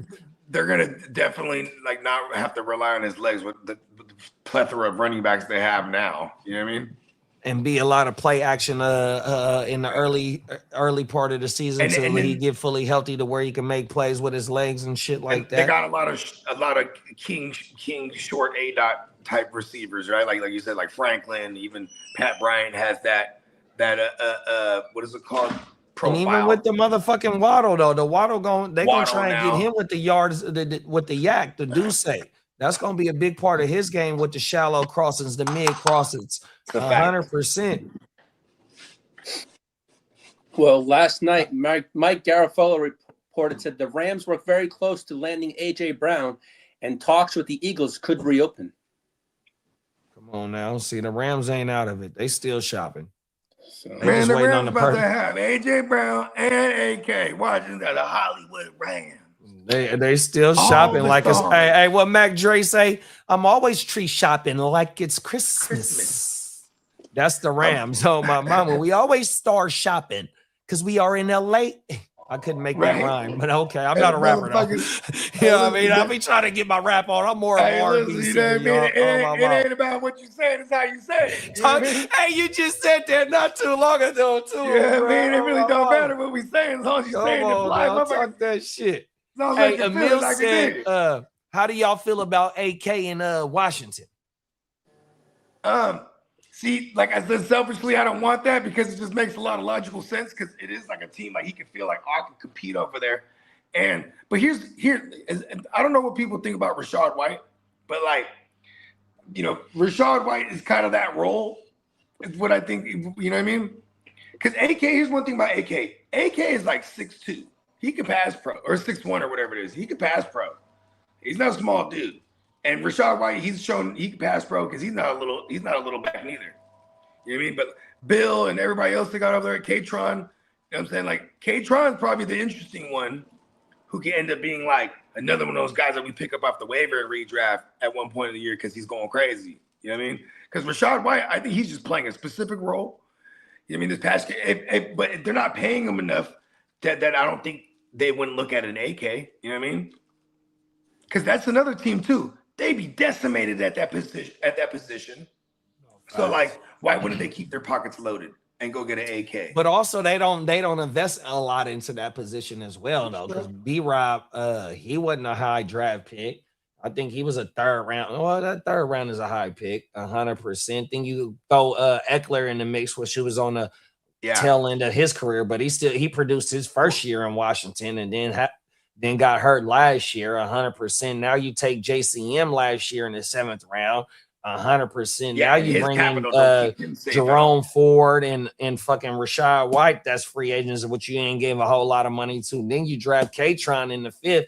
It's like they running back room is packed, but there's nobody that has a defined. I mean, there is. White is the one that has the defined role, but yet somebody could emerge as maybe the lead dog over there. You know what I mean? So why not take a shot on AK? You know, because there is no somebody that's just highly productive over there that they got in their running back room. But that's how Javonte boomed last year. The Cowboys brought him and Miles Sanders in on a 1-year deal last year, and then only drafted Jaden Blue and had Malik Davis on the roster, which was a practice. If it's a motherfucking if it's a case of like AK gets cut and they can sign AK for $1 million or something like that, or it's like $3 million, they're gonna sign Alvin Kamara, and that would be fucking annoying for our Javontes. Come on now, but.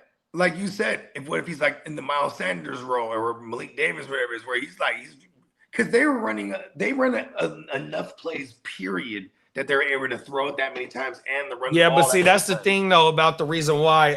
Like if shameless plug, y'all go watch the Javonte shit, right? My shit, right? Javonte didn't boom the way I wanted him to boom because the year before that motherfucker had 70 targets.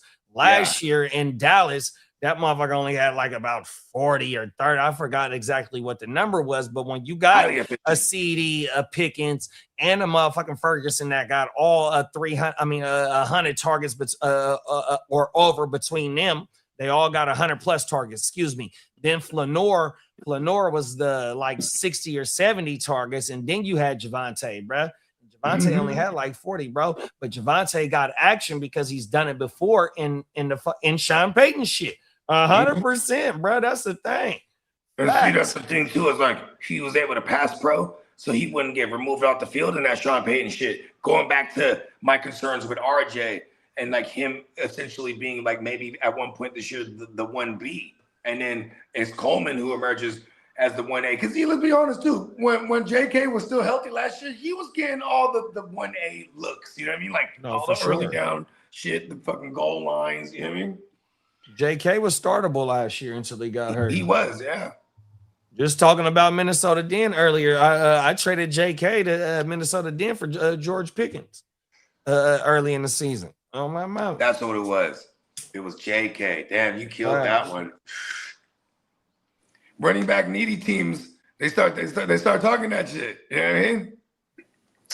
Well, the Raiders and the 49ers have interest in Najee Harris. What the fuck we want Najee for? I mean, it's just like that Brian Robinson like slop roll. Mm-hmm. I don't like that. I mean, that's what you took Kalen Black for in the 3rd round. You still got Jordan James that we ain't seen but 5 carries in the blowout loss. Too is like one of them. Like, what we gonna pick up Najee for the offseason and cut him? Like, cause someone's not making a roster. You know what I mean? Yeah, fuck that. He could just stay where he at. Go somewhere else. Probably. Yeah, because look at Shanahan tries to keep all his guys. Like we got Garendo, James, Black, and CMC. Mm-hmm. Come on now. Well, Minnesota Den said here in Minnesota, they've been saying that Claiborne is the closest comp is Warwick Dunn, and I'm good with that. Yeah, and I got some shares of Claiborne because come on now. It was just such a nice path to being relevant for us. Because, I'm not afraid of no Aaron Jones or Jordan Mason. And, like, those guys, they're not even the healthiest. So it's like, and I feel like Aaron Jones over there, he has his own specific role. You know what I mean? Come on now. Yeah, like he's the red zone guy. Because he can catch the ball and he can run the ball. So he's, you're not just one dimensional with him down there. You know what I mean? Come on now. Mims, Den said Mims will be Denver's field stretcher with Waddle and Franklin with a shorter A-dot. And that was a bad trade for me. I had all bad trades in the West Side last year, but I think one of your running backs had went down, and I was kind of stacked that running back. Oh my mind. Yeah. Because I gave up. That's how I gave up 2 running backs. I traded 2 running backs. I traded you a running back, and I traded Lee a running back. Oh my mama. I think you got one back in that one though, right? Oh yeah, I got James Cook back in the deal. 100%. That was it right there. He's off. Well, racist Mason Rudolph expect to serve as Aaron Rodgers' backup. Yeah. I mean, his veterans savviness is gonna beat out those young kids. I mean, Howard couldn't beat him out last year. Hey, so Howard or Aller is going to the practice squad. Which one? It's going to be Howard. Damn it. I mean, I think they spent they spent 3rd round on both of those guys, right? I think Howard was a 4th or 5th. I think Howard was a 4th, yeah. Aller was a 3rd. I think so. Well, the Packers have interest in Darren Waller. I wonder if that means that Tucker Kraft ain't nowhere near ready yet. It's like keeping your pockets loaded too, because like just a safety blanket. Pretty much. He just went through. He just came from a Mike McDaniels, then an Arthur Smith, and then who's an Arthur Smith is a Matt LaFleur disciple. So that makes sense. Plug and play, bro, until you get Tucker back. Well, Stephon Diggs prefers the Commanders to play for. He wants to go home. I like that. He wants to go play for his hometown. He's played in the chip. You know what I mean? It's so funny. Like, why don't you just go back to Buffalo? Like, I mean, I'm not just saying I don't know. Like, just, you know what I mean? He got vendetta over there. Remember he came to, he's hella Sagittarius because this is creative. He came to practice and he was wearing, half of his fit was like fly shit, like, you know what I mean? Like a button up or whatever. Then the other half was his practice gear. So he was trying to signify, I'm half in, half out. Damn it. He thought about that one. I'm showing up to training camp. I want my buddy or you got to trade me or some shit. Fuck. Give me my money. Yeah, they traded him to the fucking Texans. Well, Deebo Samuel's been linked to the Colts as a possible trade target. He's a free agent. Free agent. Well, a pickup. Sorry, my apologies on that one. Yeah, and then down goes Downs. You ain't lying, big bro. Them is facts. Because Downs is kind of a sneaky play that no one's ever talking about this year. We just, there's been. But I'm saying sneaky because it's going to be real cheapy too. You know what I mean? Well, sources coming out of Cleveland reportedly believe Deshaun Watson could start this season. They're going to keep saying reports like that, and then then the next report we hear when we start getting close to the training camp is that they're splitting reps with the ones, him and Sanders, and then we'll get to a point where we're even seeing them in. If they listen, they're going to run this thing all the way down to preseason. They're gonna have a both starting, and then they're gonna eventually name Sanders and then cut Watson because they couldn't trade him this whole time. Mm-hmm. When is the first cut down? When is the first roster cut down? Every week in preseason is cuts. Okay, so look, whenever the first roster cut down is going to be, one of them quarterbacks is going to be on it, whether it's Gabriel or my dog Taylor. Because they not cutting Watson. They not cutting Watson. If he's going, they going to trade him. Boom. You might cut Dylan Gabriel because he's part of the old regime. You just took Taylor Green, which even though you took him in the 6th, this is your pick. This might be your project. So which quarterback is going to be the odd man out? And I feel like it's detrimental for either Watson or Sanders to have them duking it out the whole year, unless they break this thing down with Watson for real. They're just having them both play and shit. We're gonna run a quarterback timeshare. You know what I mean? Yeah. Whole world, bro. This shit crazy. I mean, you have to show off Watson if you somehow, some way that he could play and he looks good because he's still coming off that, what was it, Achilles or something like that? A season ago. Oh, like a season and some to end the 24 season, I think he tore his shit, right? Yeah, I think it was. No, he played 6 games the last 2 years that he was on the field. Seemed like he got hurt right at the same point of the season for the last 2 years. Only played 6 games. And I think people are only willing to take a shot on him if they can just get him in on like a Kyler Murray, Sam Darnold, a re-entry, prove it deal, 1 year shit. Yeah, because this is the last year of his money, right? Yeah. I remember we looked this up because they paid him most of his guarantee. That $230 million, that sounded so crazy back then. I mean, it wasn't worth it in hindsight, but they're almost done paying it. I think this is the last year to clear all this year. I'm gonna pull that shit up right now, but I'm gonna tell y'all. Give me 2 seconds. Yeah, he played 7 games in 2024 and 6 games in 2023 and 6 games in 2022. And then let's look at his contract.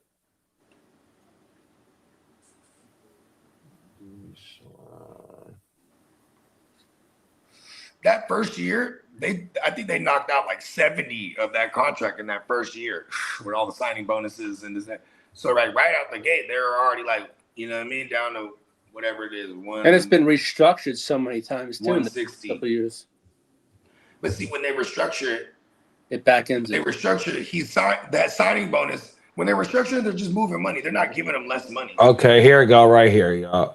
Deshaun Watson signed a 5-year, $230 million contract with the Boo Boo Browns, including a 44.9 signing bonus with a $230 million guarantee with an annual average of 46 M's. In 2026, Watson will earn a base salary of $1.3 million and a restructured bonus of 44.7 while carrying a cap hit of 44.9 and a dead cap value of 131 million. This is last year, y'all. Yeah, he's he's an unrestricted free agent next year.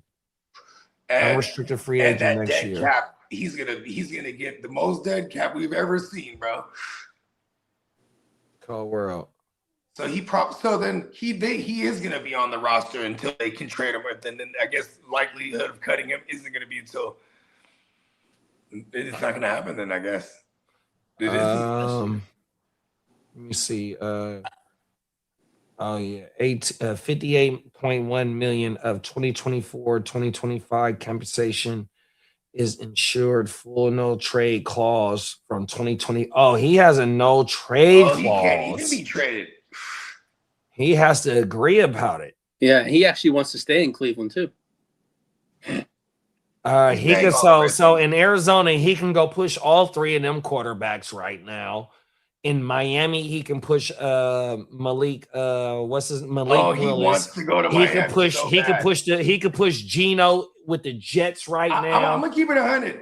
He got 3 starting spots right now. If they he want goes to to move on, Miami, it's all bad for him. huh? Oh, if he go to Miami, cold world. Oh, I didn't think of that. He's a fool, bro. Oh my mama. Where else could he go? So we got Arizona, we got Miami, we got the Jets. Ain't no other. Everybody else is locked in. I think That Arizona one's pretty dope. You think so? Yeah, because like he has all his weapons. I mean, here's one thing: like we just don't. But this is why we need to see Watson on the field to see how he looks. Because when he was, maybe so long ago with the Texans shit, like. If you played a full season, he was never no less than QB6, like in fantasy. Like, you know what I mean? Then he gets to the Browns, and we've seen some flashes. I'm gonna tell you right now. So this is just the average fantasy points per game. So 2020, 23.5, which was 5th at the position. 22 points in 2019, which was 2nd at the position. 21.3 in 2018, which was 5th at the position. And 24.7 in 2017, which it doesn't tell me what that average at the position. It's because 2017 he only played 3 games. You got damn near 4 straight years of top 5 quarterback play in fantasy for us. So it's just crazy because people forget that because psychologically when they hear Deshaun Watson, we think about all the fuck shit, and then all the him being with the Browns and his continued injuries with fuck shit. And like, imagine all the people like myself was making cases for him over there with the Browns and Stefanski, and then it ends up being an injured year, and he fucked me because I drafted him in a super flex, and even though he was at a value, it's still super flex. So it was just like, it sucked. So it was like, I don't fuck with Watson, but you know what I mean. If he looks healthy, I mean, like I don't see why Arizona wouldn't trade like, you know what I mean. I mean, here's the thing: say you do trade like, hey, here's a 5th for Watson, and then you know what I mean. They just strike a deal, split the dead cap or something. The Browns got away pretty good with that then. You know what I mean? Come on now. Like, because the Browns, like, I feel like Watson might have a vendetta just against everyone in the world. Even the own team that saved him gave him the $230 guaranteed because he's going to make them pay that. You know what I mean? No matter what. And he did he did very, very little for them to even get paid. It's crazy. That's how he's gonna go down in modern history right now. Like, definitely got overpaid by the Browns. Fucked that one up. 230 guaranteed, bro. With a 44.9 signing bonus. Yeah, and then after that, like Lamar got paid, Burrow, Kyler, Justin Herbert, like, you know what I mean? Like all the different tiers started getting paid the years after, and then Josh Allen gets the big old bread. You know what I mean? That motherfucker got the guala. Right. And they all started using, this is why all the other organizations were pissed at the Browns, because the Browns were like, fuck that. This is our chance to get an elite guy. Even though he had all this off the field shit, that was their only way in. Right. So they end up with him, but in order to get him, it's like, I need 230. You know what I mean? He's like, listen, you see what's going on. Yeah, because remember, originally he said no to the Browns. Yeah. He had the Falcons, he had the Browns, and it was another team. Because he's from Atlanta. He wanted the Falcons. Yeah, it was Atlanta. The Falcons was like, we can't fuck with what's going on with you. But I feel like with the why he went with the Browns is because he probably knew in his mind, I need a certain amount of money because I got to pay a certain amount of money out right now. You know what I mean? Come on now. It's all non-disclosed, but he definitely paid out like dozens of settlements. You know what I mean? I need that. Well, the Cardinals' edge rusher Josh Sweat is not particularly happy Arizona. It looks like he's pushing his way out of their paws. Yeah, he wants to go compete for a title. Yeah. Like, where Gannon at? Gannon over there in Green Bay. Green Bay. And like he was thinking like, yeah, I'm going to get traded to Green Bay. And Green Bay's like, they stingy as fuck. You know what I mean? They're like, we barely make trades. You see when we do, it's a splash, right? They get the Micah Parsons, but that would be fucking nasty. Micah Parsons and Josh Sweat. You know what I mean? Well, hey, let me read this real fast. Bakes, me and Bakes been dancing. Well, we ain't been dancing. I've been shutting this shit down. Bakes said, I got Deshaun Watson, Minshew, and Jordan James and a 2027 third for Gainwell and the Jim Wealth. I'm like, nah, bro, I'm good on Watson. I'm good on Minshew over there, 100%. Oh, everything. Now here it is. We talking about Watson maybe ended up in Arizona because I got Beck and Brissett over there as well. Fuck it, take the whole 4 quarterbacks. Here you go. He's listening. Oh, world. I see you, baby. Shout out to the Banks. Come on now. Well, Vic Fangio shut down retirement rumors, and he says, I'm good for another 2 seasons at least. Let's go. Yeah, shout out to Vic. They got a whole lot of young bulls over there. So on the ticker right here, they had Jahad Campbell pop up earlier. I seen that shit talking about his shoulder. With Nakobe gone, I'm hoping that my boy Jihad and YouTube don't like that word. So excuse me, Jihad gets on the field. They don't like that fucking word, dog. Oh my! Hey, they really don't like not talking about no bullshit, y'all. Oh yeah, the YouTube be on that bullshit. But yeah, shout out to Campbell, man. Jay Campbell, man. I hope he can get on the field, bro. Well, JD, you want to hit the league business?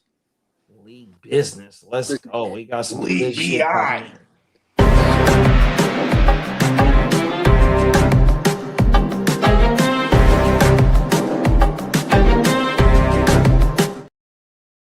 Well, we know it's official that the league approved the it's official like the referee blowing his motherfucking whistle. Well, we know the league approved the Super Bowl in Nashville for 2030, and Lee got his batteries on like reserve mode right now. No, I'm good. He got 2 more shows after this. I got 2 more shows. He got his on save mode right now. Oh my mama, he got 2 more shows. Yep. Oh, okay, hold on. We get to the power hour. What else? And then we got the UFL game. Okay, I'm gonna rock with y'all. It's in the Playmaker studio too, big bro. Okay. Well, fuck it. Shameless plug. So let them know what the episode is, Lee. It's gonna be no easy weeks. A tough schedule the Chargers have this year. So what's the name of the? What episode is it again? Season 2, episode 3. And we got that coming at 1 o'clock pause, and then at 5 o'clock West Coast time, the motherfucking DC Defenders play the Orlando Storm, which is 2 teams that's playoff teams or trying to be playoff teams in the UFL. So it should be a good game. 100%. One game that we did with the DC Defenders, Lee sent me the ratings, which it carried over 1 million plus at that time slot, and we did go live for that game, you know what I mean?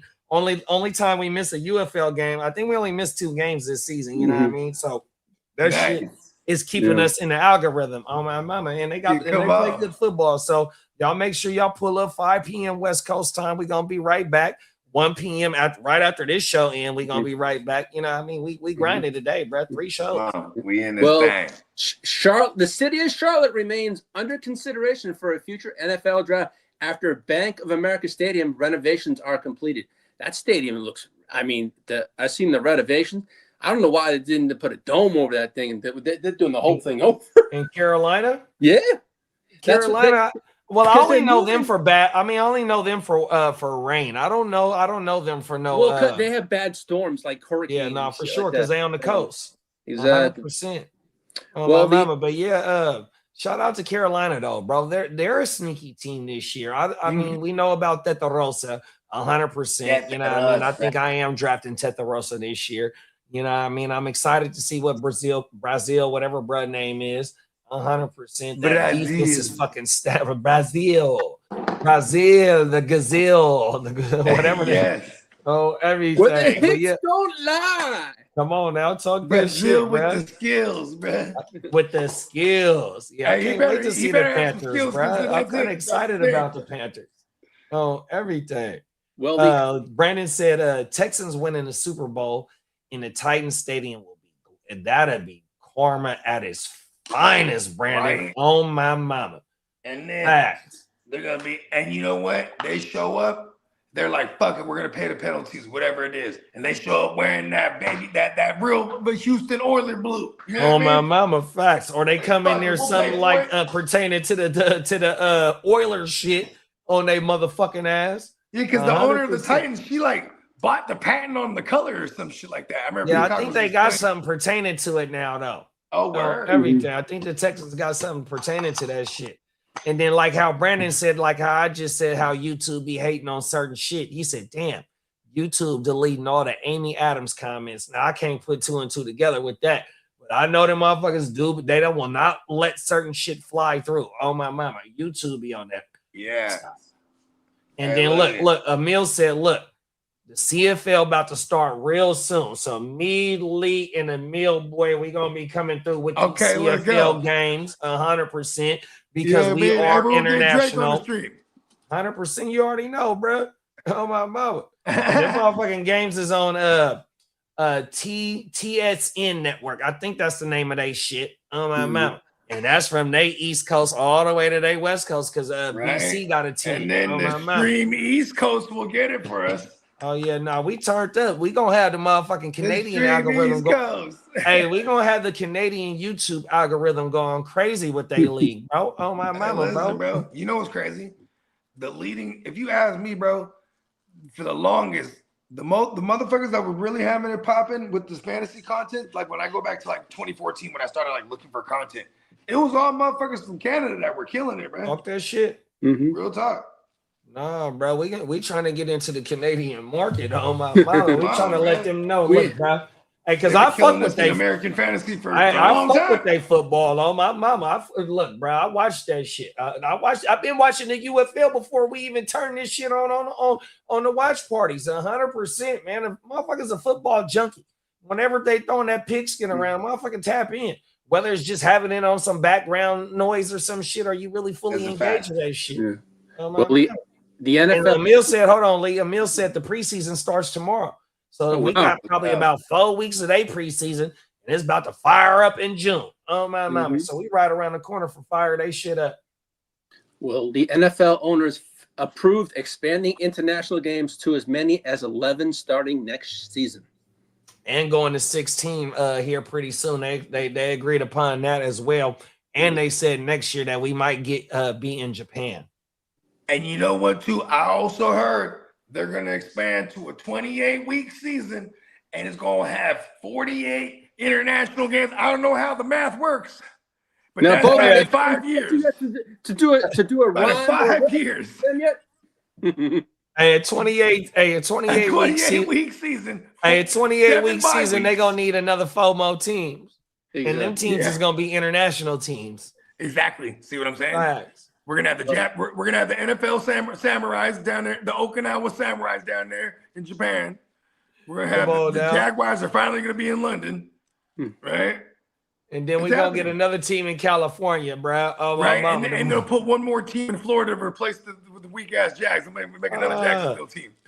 Hey, Brandon said that BIL Titans owner thinks she can own the color of the sky. You can't own the sky, you BIL. Talk that Who said shit, you go bless in the you. sky? What do you think you are? Talk that shit, Mother Brandon. Nature? Oh my mama. You're This is not the Mother color of the Nature, sky, Mother bitch. Well, Are you shout out to serious? the Hold on, one more, Lee.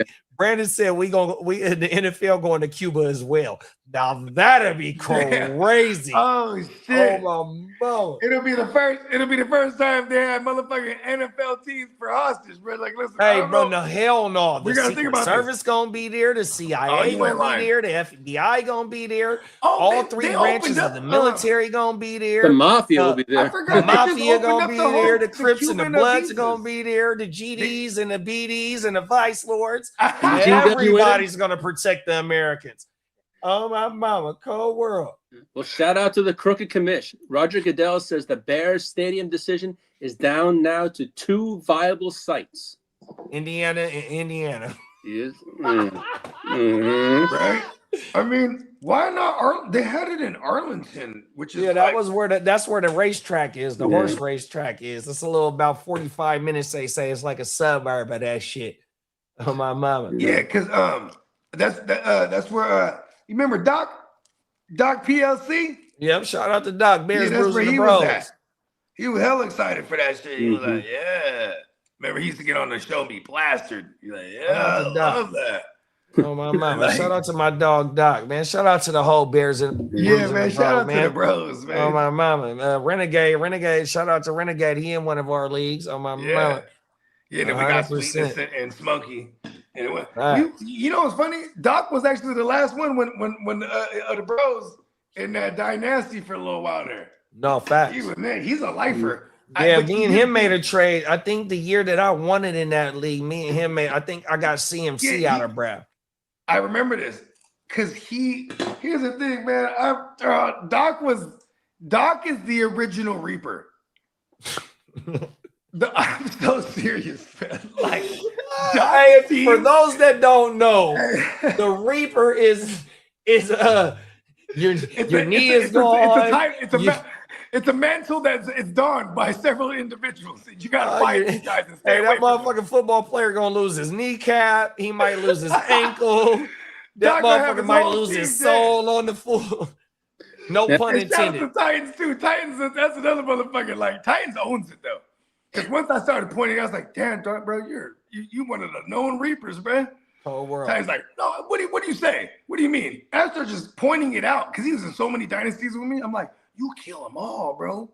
Like in combos too, like where it's like where I gotta like trade this player up off you because I got hella shares of them everywhere. I'm like, I need to get them up off you, man, to save all my shares. He kills them in combos. That motherfucker like, just don't go for one sniper. He goes for multiple shots.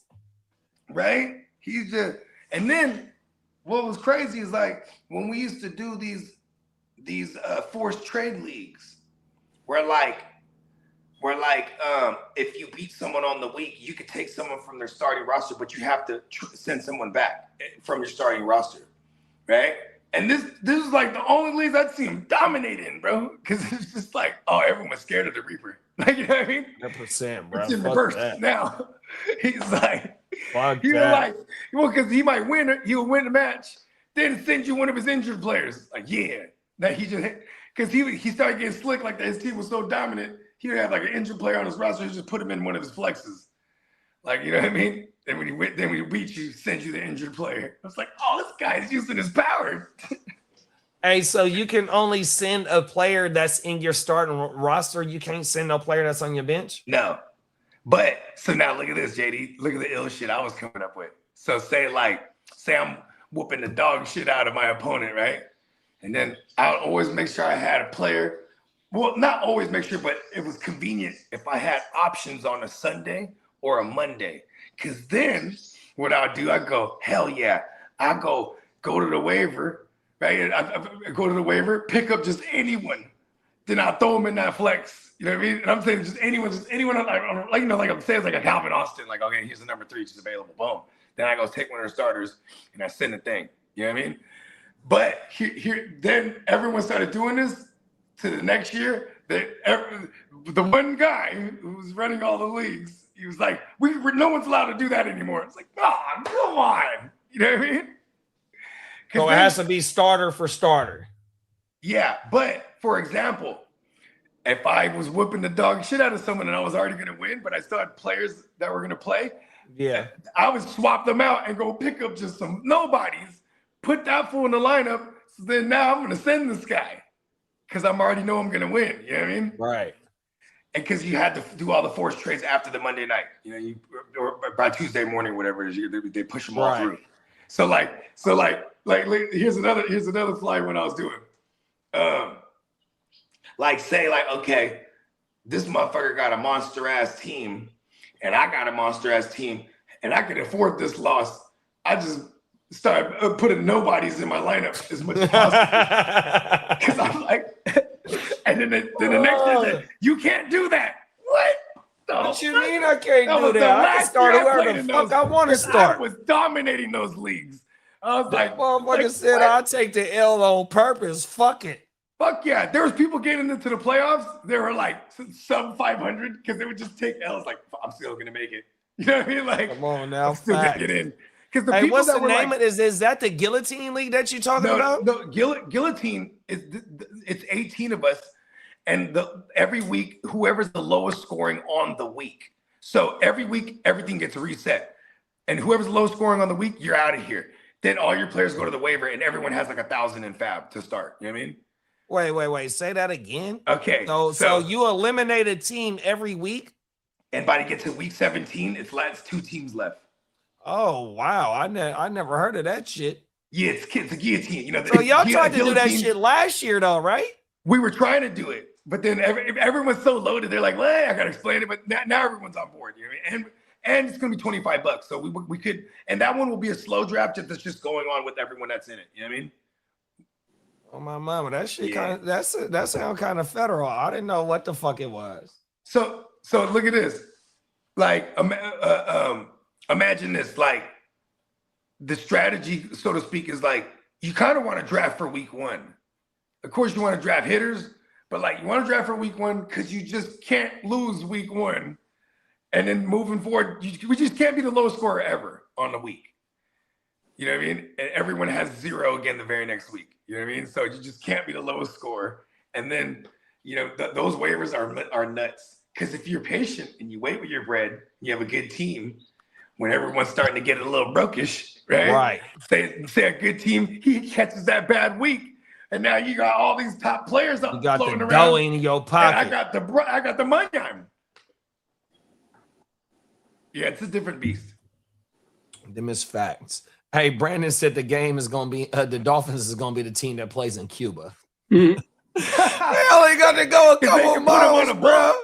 They can put them over in a boat. They're there in like 45 they ain't got minutes. to take no plane. They can take the boat, bro. Oh my mama, Put them on the yacht. Take the yacht. Fuck it. Hey, with the whole Marines. They're gonna they smoke have back the a whole bunch of Marines work and fleet around immigrants. their bro. motherfucking ass. Because last year, it's a viral video of the Russian sub at in Cuba, a dock that they port on my mama, and they had people from the locals allowed to walk on the Russian sub. Oh my mama, you can pull that shit up. Might have been in 2024. Hey, they found a way to make some bread off it. They're like, hey, look, just say it's a tourist spot. You know what I mean? 100%, bro. Take them on the tour guide of the cold world, bro. JD, you'd like to hit that injury report, please? Do we got an injury song? What's the injury song? It's a heartbreak song. We don't put the heartbreak. They done broke their hearts on the football field.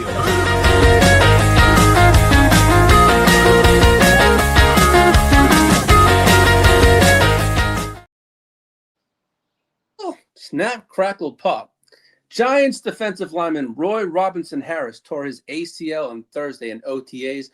Working out, he's expected to miss the entire 2026 season. Say that again one more time, big bro. Giants defensive lineman Roy Robertson Harris. He tore his Achilles in OTAs yesterday. Man, hey, heal up fast, bro. Yes, sir. Now, as for big boy Roy, come on now. For Giants Robinson Harris. Giants head coach Harbaugh admitted that they don't know when Malik Nabers will be returning from his complicated knee surgery, in quotes. They are expecting him to start on the PUP list and make his debut somewhere in the middle of the 2026 season. I love that. Dog. I love that because if it's that bad, don't rush this kid back. And you know why I love this too? It's like, bro, that sounds like a seventh round little woo-wop stash to me, right, in the redraft. Right, no, for sure. You're going to be able to throw him straight on your IR, bro, and tuck him away. Yeah, which one of your league mates, like how you said 7th round, which one of the league mates take him earlier than the 7th round? That's the only thing, bro. Ears? Well, I'm in 2 live drafts already, so you know, and then in the homies, the other live draft league, they starting to get the chat fired up here as a little bit as consistent on my mama, so they starting to get that shit ready. But that's a damn good little tidbit right there, Lee. That breast starting on the pup, and which one of the rallies is going to take Brad, throw him on the What's IR. fucked up with he's going to be all right when he gets back. But here's what sucks too when he gets back is because like when he gets back, they probably got to amp him up a little bit. So, like, let's say it's November. Man, we're stashing him for a minute because end of November is already like week 11. He probably comes back in the middle of December on Christmas time. I don't think that's hella far. I think like his best case scenario is early somewhere December, like week 6, like between week 6 and 8, because that's the pup anyway. Oh, that's true. Weeks. You know what I'm saying? So, but you know, we're getting him back like maybe week 10. Then you know, where we feel comfortable starting him, or I mean, who knows? You know what I mean? We just got to wait for the blurbs too, because all this is gonna build. Look, I'm about to trade from him in dynasties too with this. So that's to be recency bias. I hate to cut you off, big bro. Remember last year, that's what we did with Rashi. I held on to Rashi in like 2 leagues last year, especially in ALB. I held on to that motherfucker in ALB. And that's all they get. No, I think he gave us 6 because he got a two games concussion for the last 2 games. Sonic coins. Shout out to Jalen played the Chargers. Oh my mama, bro. But I held on to bro all year. So I drafted him and put him on the IR, held on to him for all year, and then waited till what was it, week 7 or week 8 until he came back. Because I think they bye week was week 10. So you got 1 or 2 games before the bye week with bro as well. You know what I mean? So same shit. But then we got Chase said, who do you guys think is the next man up for the Giants? It's Fields. It's Fields. It's the rookie. It's rookie. It's the rook. They drafted him kind of high. And Mill said maybe a Slayton there too. You got likely. Matt Nagy has a tight end centric offense. He's from the Andy Reid tree. So I think like in the absence, I think he's like the main beneficiary. Honestly, is likely. Because you got a QB too who's going to be a check. Like, they're not going to want him to run as much, or at least that's what I think. Because it is kind of crazy to not think he's going to let him run because he's just coming from having Lamar Jackson, right? We're talking John Harbaugh. You know what I mean? So it's kind of hard to not think like Likely is interesting because Likely also played with John Harbaugh. And like Likely, he only has like a handful of games that he's actually played without Mark Andrews, where he got all of it. But all those games, he got 6 or more targets in all those games. So I do like it to be Likely. But and Zay, or what's his name, Fields, I love the idea of this kid because this regime drafted him. And, you know, we're going to get no Nabers. But the problem is, like, how fast can he learn the system? And Jackson Dart's been hyping up Fields quite a bit. Hold on, bro. And he's going to draw all the number 1 coverage right out the gate if he's going to be the main perimeter receiver with no Nabers. So, you know what I mean? It might be a little tough uphill for him. You know, so I'm just going to say I like Likely, man. A lot. Come on now. Emil says Slayton is the next man up. Slayton, he don't go way up. Chase said, Orange Crust said they got Mooney and Likely as well. He over there with you with the Likely. And then Darnell Mooney as well. Darnell Mooney was drafted to Matt Nagy's team years ago and had a thou wow season under his belt. So, you know what I mean? But those guys are all like just, you know. Hey, Bogey, so I was just looking at your team in the international, right? And you know how you was talking about trying to get Josh Allen out of Emil? Mm-hmm. So Emil said Likely is on the block. You only got 1 tight end in that league. So look, Emil, you might want to tap in with Bogey because he only got 1 tight end on that motherfucking team. But here's the thing, too. I don't even care about a so tight y'all end. might can get something cracking right now, Emil. On my mama, that motherfucker need a tight end bad. Pause. If I don't have to, if it's not mandatory to start one, I don't need one. I was just looking at everybody team. Hey, Lee, you know you want it, even though projections don't matter. You and Cuzzo Kev, and it was somebody else that's like the highest right now. Y'all at 180, no, at 280 or something like that, bruh. You, Cuzzo Kev, and it might be Emil. No, me and Emil play week 1. Damn, who is it? I want to say it's Lee, Cuzzo Kev. Hold on, I'm pulling this shit up right now. I'm projected to do 286. Yeah, you're one. Yeah. So you, Cuzzo Kev. Yeah, you, Cuzzo Kev, and somebody else is the top 3 projected teams in week 1 for that. I ain't scared of nobody. Hey, I welcome the challenge. Oh my mama. I was looking at that shit because when I dropped in the chat this morning when it was gonna be it's a high scoring league, I noticed that it was Lee, Cuzzo Kev. else is it? Damn it. I'm a projection beater. Talk that shit. Let's go. Oh, it's just Lee and Cuzzo Kev that got the 280. Oh, my mama. Yeah. Just Lee and Cuzzo Kev, bro. And Emil's 270. Yeah, me and Emil play week 1. We both got 270. Everybody else got 270 except for y'all. Oh, L's got 262. Song got 250. I think I'm missing. I think I don't have someone in my lineup. I'm missing a player in my lineup too. Yeah, because you only had 258. Yeah. You probably ain't touched your lineup. Nah. And I at one point I took one of the two of the rookies. I'm missing 2 players in my lineup. Yeah, you got about 50 fucking quarterbacks on your team. That's why you and Emil gonna work a power move out here pretty soon. I can feel it. Pause. I have the bank of QBs in this motherfucker. Oh my mama. It was another team too that don't got no quarterback in that league. Hold on, I'm gonna tell you, bro. I was just looking at this shit before we got on the show. Yeah, because I'm ready to. I'll bust a move. I could bust a few smooth moves and still have 3 QBs. Oh yeah, it's E-Rock. E-Rock got Mahomes, Mendoza, and Justin Fields. Ain't no telling when he gonna see Mahomes. So he need he's running with a whole lot of skill positions in his. Hey, look, and his E-Rock, lineup. I could make it affordable for E-Rock because he also got Coleman over there, and I was hot because I took Dobbs, and I'm like, I'm gonna take Coleman on my neck. I had 2 picks, but I had 2 picks in this one round, and I had 2 picks between them. So I took Dobbs, and then it goes bloop, and then the next pick was Coleman. I'm like, right before, man. I was like, I should have just took Coleman. No one would have took Dobbs. Like, hey, Jimmo don't got a 3rd quarterback. That's somebody that you could tap in with.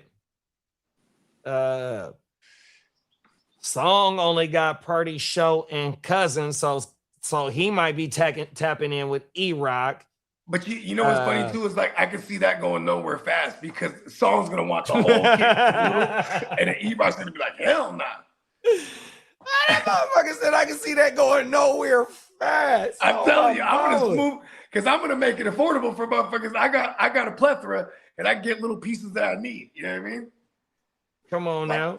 I would look at right when I went after Josh Allen, I was like, here's Jared. He was asking me about Jared Goff. I'm like, here's Goff, and the last one I sent him, but he's rejected all of them. But shout out to Emil, love you. It was Goff. Emil's still in the chat. He see this shit. He got the crying emojis right now. Oh, yeah, I had Goffle. I sent him Goffle, Shador, and Carson Beck because he got the Brissett thing over there. You know what I mean?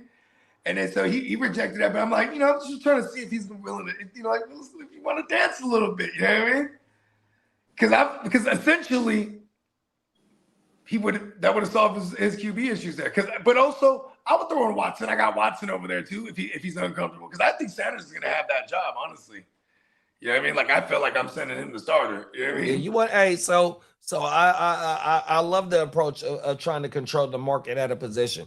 That's one of my models, big bro. And you did that with the QBs. You got a lot of room to play. Here's where I fucked up though. It was at one point I could have took Penix. I took another skill guy because I took Tua consciously before Penix because I'm like Tua strikes me as a guy who's still gonna have a job after this year. You know what I mean? Like he might even have this job because like Penix, they're saying like he might be ready for training camp. We'll see. You know what I mean? Like it's a new regime too. That's the one thing that sucks. Like for Penix, because a new regime come in there and they're going into year 3 of this kid. You know what I mean? And he's coming off of a major injury. Hey, Ears drafted a monster ass team in this league, dog. I don't like your team, league. I worked hard in this one, pause. I ain't gonna lie. I like my tight end, Harold Fannin. I have Kelsey. I have Njoku. Puka, Ladd, Devontae, Watson, Fannin. Oh my mama, you getting Kelsey at a damn good rate right now. Kelsey gonna give us some shit with knowing what Rashi, his future up in the air. I know I'm projected to do. You got Njoku. What is this one hitting for? This one's hitting for $1. No, just 50. But we gonna vote. We gonna vote next year. We gonna vote next year if we want to raise that bitch. I think I'm projected at 291. I think that was total 291. We could vote to make it a progressive too, like every year goes up 25. Yeah, no, for sure. And that's a damn good idea. 25 every year till we cap out somewhere. Yeah, exactly. I was saying that we cap it at like, but it got to be a 12-0 though. Yeah, exactly. My mama, 100%. You know what I mean? For sure. Yeah, that, and the only other homie we need to get in one is fucking Marco. Marco, yeah. Well, right. Seahawks. Marco, he's gonna be totally down with all the redrafts. Honestly, come on now. Like even like the guillotine, because he just doesn't want. He's mad at his dynasty because it has IDPs. He's like, I want to be in a dynasty that's only offense. You know what I mean? But you know what though, big bro?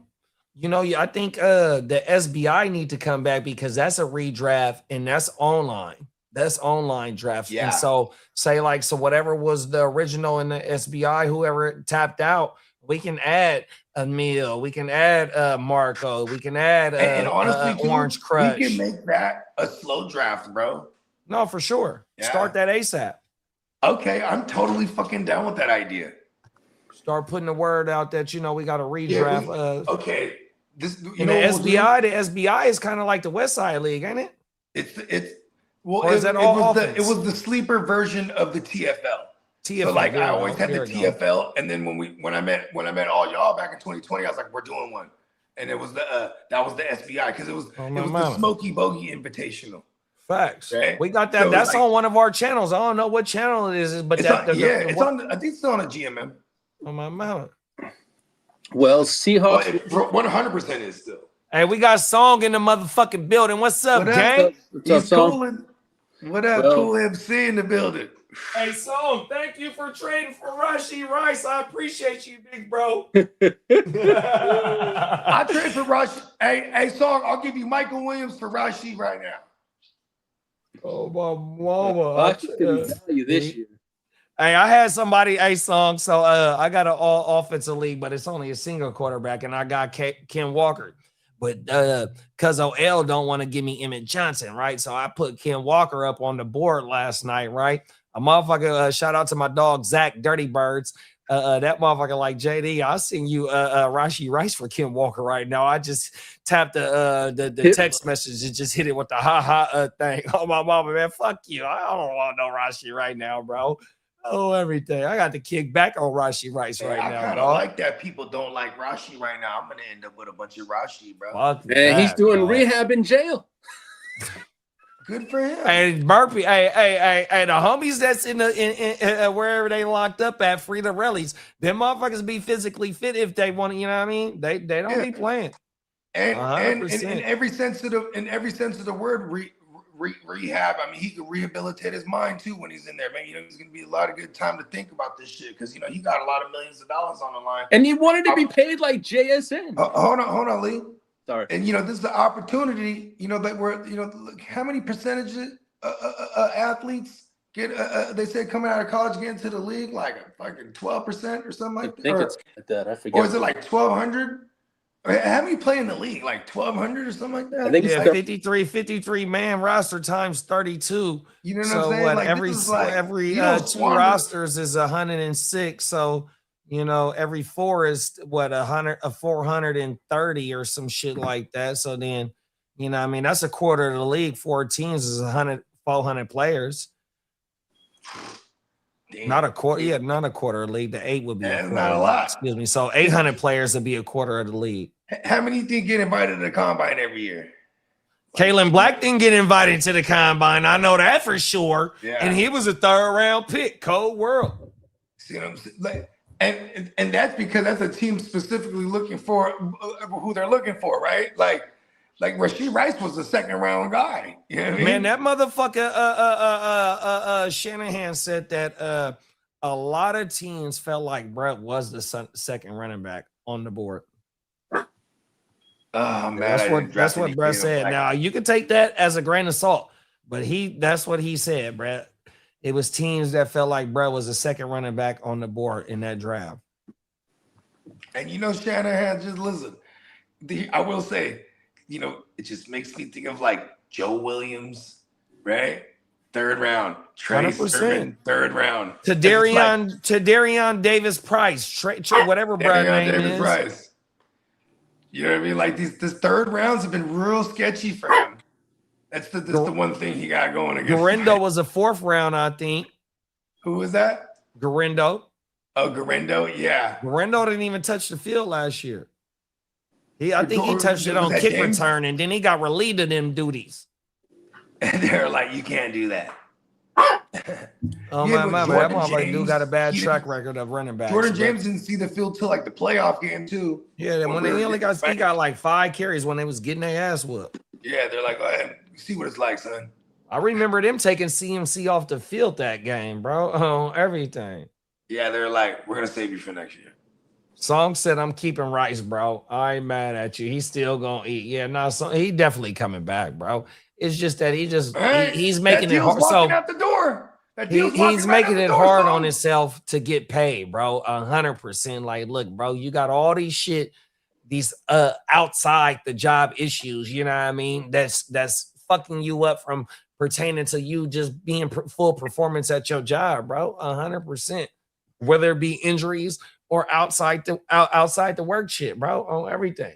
And that's where you need to be able to get your mind clear and realize, like, look, bro, you know, my job come before anything, whether it be the tree, whether it be racing cars, allegedly, shit like that. You know what I mean? Like, look, bro, we got to go to work. The work come first, and then the play come. 100%. Listen, what's so crazy about Rice is like even throwing in the alleged woo-wop with his lady, and that got thrown out, and then, you know what I mean? Like, it's a bad combination. You know what I mean? So like, it's facts. Yeah, I don't want to sound insensitive, because I don't want to wish the pinta or even jail on any man. This is probably the best thing for him right now. 30 days, he's gonna sleep that off. Yeah, I wouldn't say it's the best thing for him, but yeah, I understand where you're going with it for sure. The angle I'm talking about. Oh my mama. Well, I'm surprised that he didn't get I guess it is a violation because they already got him to the probation from the crazy car shit. You know what I mean? Yeah, it happened. He had the surgery a week before too. You know what's crazy? He knew nothing about. So after he does the 30, he violates again. I think he'll just. It's longer than that now. You know what I mean? He sits down for a lot longer than 30 days. Unfortunately. Song said he's trying to get Hampton for Rice right now. He got a trade in the works. He's dancing. Yeah, your boy Bomb everything. And then he said Rasheed Rice. He had Hampton. Huh? Song had Hampton in that league. I don't. Let me see. Because I'm in that league right now. Emil sent me an offer. I think I might have to hit that with the Heisman Trophy stiff arm on my mom. Facts. Lee, you got Jonathan I have Taylor Hampton and the nice guys and the Gen Sav. Yeah, I don't know what league he's talking about. And the Brotherhood. I have the nice guys, Gen Sav, and Brotherhood. I have Hampton. Song said Rasheed Rice is still gonna go at the end of the first mid-second, no matter what happens in redraft. Right now, he's my wide receiver 12. He's starting week 1, so yeah, 2-3 turnaround. It would be still good as value. And then he said right now he's his wide receiver 12 in his rankings. But when it all falls off stuff, when the season starts, he's going to start the season. He's my right receiver, wide receiver 8. Okay. Nice. And he said he got Rice everywhere. Yeah, me and Song, man, we Rice truthers. I just didn't like this bullshit that came out, bro. You're making it a whole lot harder on himself. Hey, but that might mean that he gets going crazy this year because he know he has to perform. He can't get hurt. He got to play all 17, and that motherfucker need about 1,000 targets. Yeah, and Eric Bieniemy's there, so they're gonna throw it and run it a lot. They're just gonna run like more plays in general. When it's Eric Bieniemy, they do like dink and dunk shit, hella crazy. move down the field, move the chains. You know what I mean? Then every so often they work one down the field. You know what I mean? That's like the one of they say the Mahomes magic. That's all true. But man, that shit came from him with Bieniemy all them years. Remember towards the end of the last time that Bieniemy was there, Mahomes was getting in his face and shit. You know what I mean? There was a little bit of turmoil there. You know what I mean? Come on now. And I felt like Bieniemy was getting shafted because like he was getting all these interviews, but it's just Rudy Rule shit. You know what I mean? It's tough when you're like a dope coordinator, but you're under like an Andy Reid. Like when you know what I mean? Because the knock will always be like, especially when Matt Nagy, he got his opportunity balling with as the QB coach for Mahomes. You know what I mean? Because this I think it was 2018, but this is like after the success of like a McVay. So everyone wanted like a young version, like a young QB, a young coach. So they go and grab Nagy up. And for what it's worth, he got them in the playoffs twice. Out of like the 4 years or the 5 years he was kind of slumming it. They had Fangio in that defense, bro. Come on now. Oh, hey, shit. Emil, I think I'm gonna keep Kamara, bro. I'm looking at your team right now. I'm trying to see if there's a way I could trade up to a player. Because I don't want to give him up for no draft pick. No, I'd rather hold him.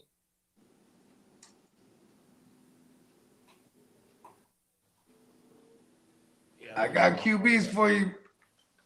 Come on. Come on now.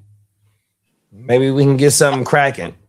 Now, Seahawks rookie running back Jadarian Price is expected to step into the Kenneth Walker role with Zach Charbonnet sidelined into the regular season. Price is on the block. Now, as for Steelers, in the international, he's on the international. If the price is right. Bob Barker. Hey, Bob Barker got Price on the block. Step on down. Come on now. Bob Bogard. Barker.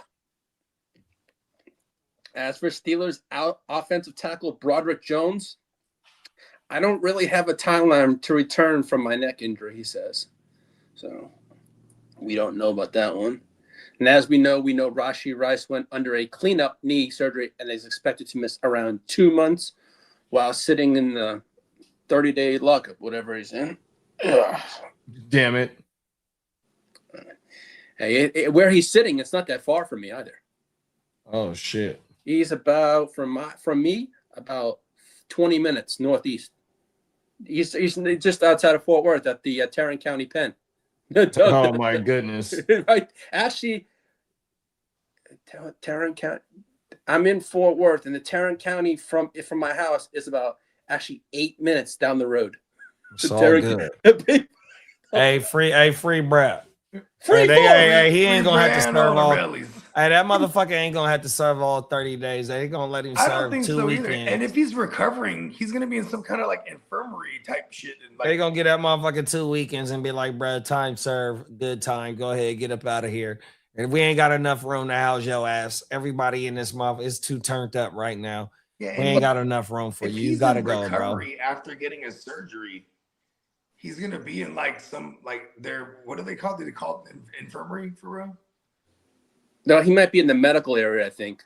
Yeah, the medical part, yeah, just to be kept an eye on him, probably so. Yeah, the infirmary. I think that's. I'm just trying to say is that what they call it. No, they. I ain't gonna talk about that place because they're. But as for the Raiders, they're counting on Max Crosby being ready for training camp.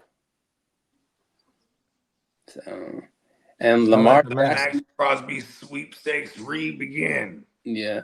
And as for Lamar Jackson, he's expected to be back soon for Ravens OTA. Now, as for Quinton Judkins, his leg/ankle is participating in OTA drills. So he got injured last year? Yeah, he broke that. Didn't he break the leg or something like that? I don't know if he broke something, but I remember he was hurt in the fantasy playoffs. Yeah, that's right. Song said, I don't know if we see Rice will get a contract. Now he's probably going to get traded after this season for his 5th season. Yeah, with him not being a second round, with him being a second round pick, yeah, he only got that 4-year deal. Yeah, we shall see. Now the Giants are managing left tackle Andrew Thomas's shoulder/foot reps this spring to make sure he's ready for the season.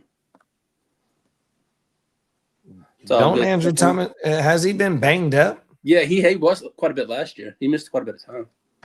In multiple seasons, because offensive line, has because they've invested first round picks on their line too. Now, as for Raiders head coach Clint Kubiak, wants Aston Genty on the field as much as possible. In quotes, he put. Now, as for Browns, they better get they got the center. What's Buddy's name? Oh, they got Lindenbaum. Baltimore. Lindenbaum. They got Lindenbaum. They do also got anything in the Quay draft Walker. for their line. Quay Walker. That's defense. Oh, I'm trying to help out Genty. They spent quite a bit. Lindenbaum might help out in the run game. What else did they do on their offensive line? Was it a left tackle? No, that I don't know. I have to look. I'm gonna see, but it's crazy. They got quite a few Raiders off field. Here go Andrew Thomas shit. He played 16 games in 2020, 13 games in 21, 16 in 2022, 10 in 23, 6 in 24, and 13 in last year. Okay, Kitteh Pay was the defensive end.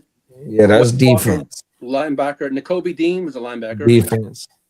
Jalen Naylor, they didn't. Offense, wide receiver. Nope. And then they got re-signings was Eric Stokes, Malcolm Kuntz, Tristan McCullough. There wasn't really big signings on that. They had some trades with. No, there really wasn't on the offensive line. That was it. It was just Lindenbaum. Everything else was on the defense. So defensive end, and 2 linebackers, and Walker and Dean. And then you add Kirk Cousins. Yeah. Not too much. Let me see what they draft did.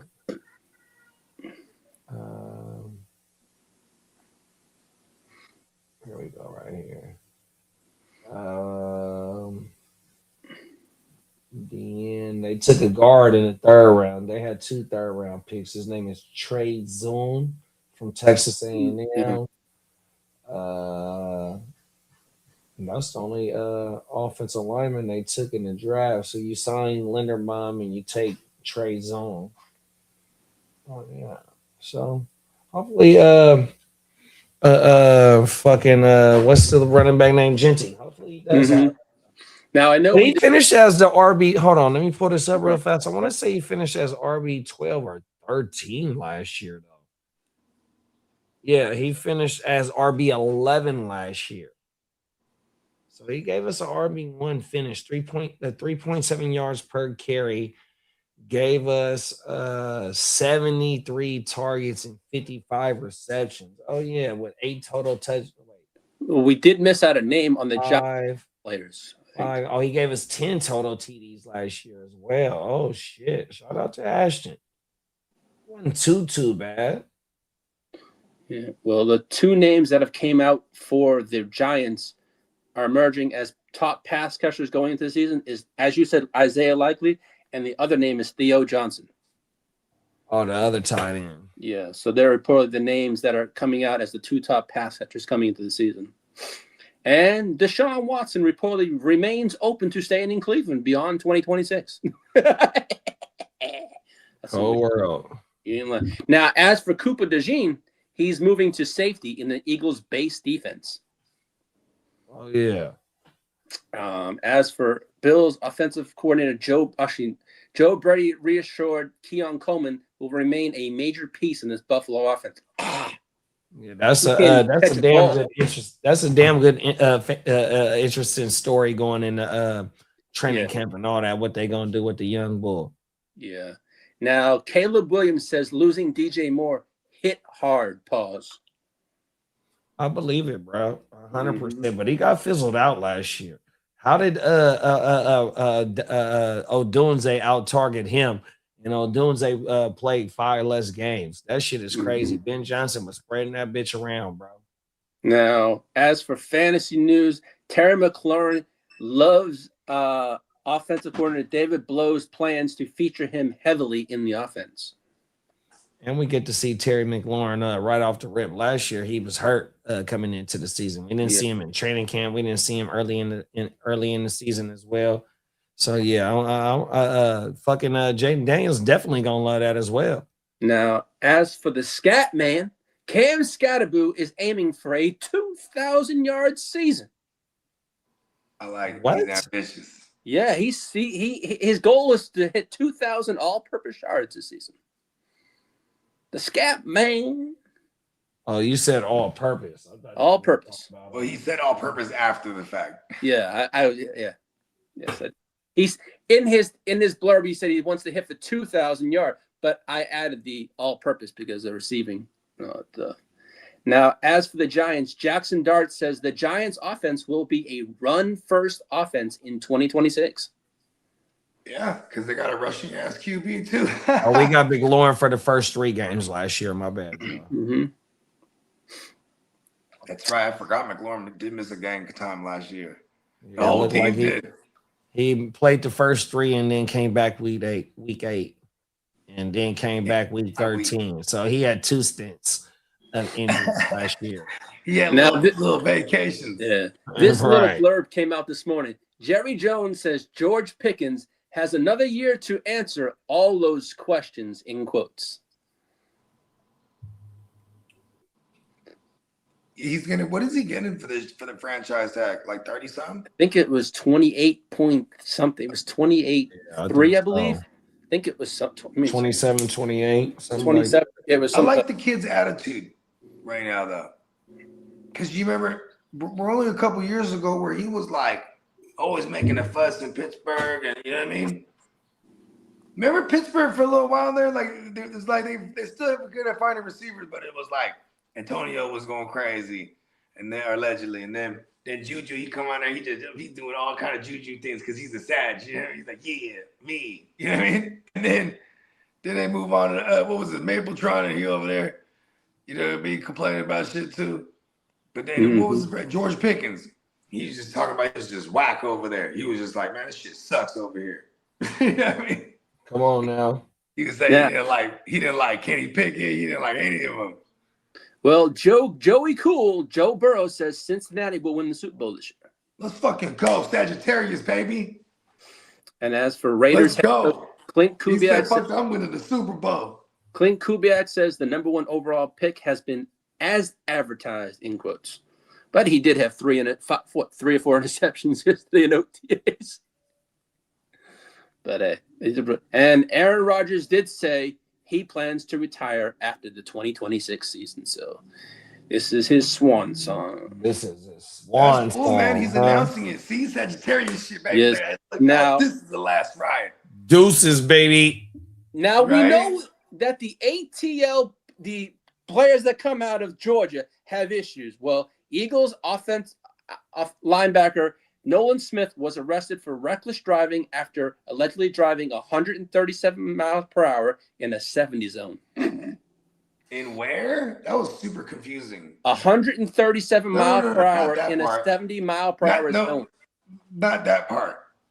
I'm talking about, like, you said something about Atlanta and then the Eagles. I thought he was from I meant Georgia, Atlanta, Georgia. He was a Georgia Bulldog, and they always get pulled over for reckless driving or speeding. Those Georgia Bulldog players. That was my bad. No, lately they have been. The past few years they have been. Not always, but in the past few years. I think it's a bad joke because somebody died in one of those things. Yes, I know, and that was what's his name? Carter, Jalen Carter. Yeah, that's for sure. Yeah. Now also Henry Ruggs could actually this morning came out that he will be released August 5th from jail. So wow, hey, you know, he did his time. Exactly. Because his range was so crazy. It was like anywhere from 39 months to like 200 something months or something like that. Do you think he gets another shot in the NFL? Probably not this year. So sit down for a year and wait. I mean, like, you know, it's kind of crazy. It's like I don't like okay, like that was like hella regimes ago, right? That was like Gruden even. That like imagine like Vegas if they even toyed with the idea. They go, well, if we bring him back, like imagine like he scores a big old touchdown, like everyone's cheering. It's like, oh, it's kind of weird. I think something. Yeah, like, Bakes just said he will never be in the NFL. See, I just kind of like, you know. Yeah, that's a tough one. Yeah, I don't know if Brad gets another shot. No. I mean, because his was like he was drunk. Like Jalen Carter's, I think he was just speeding, doing like reckless shit. But reckless, yeah. Yeah, Henry Ruggs was like, you know, he was just faded, doing some fucking speeding in the fucking in Vegas and shit. Yeah, well, on that note, that's all the news I have today, folks. Fella, that's the ear to the motherfucking streets. Hold on. Let me come back with the what's that boy name? The Power Hour. Nah, what's Ruggs? We'll come back right 2 seconds.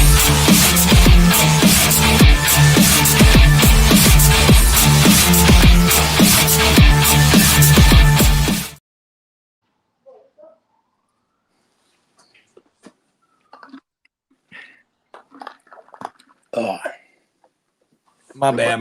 My mic was on mute. That rug shit, just the optics of it, you know what I mean? Yeah. You know, let alone the optics, you know, somebody did lose their life while Brad was behind the wheel.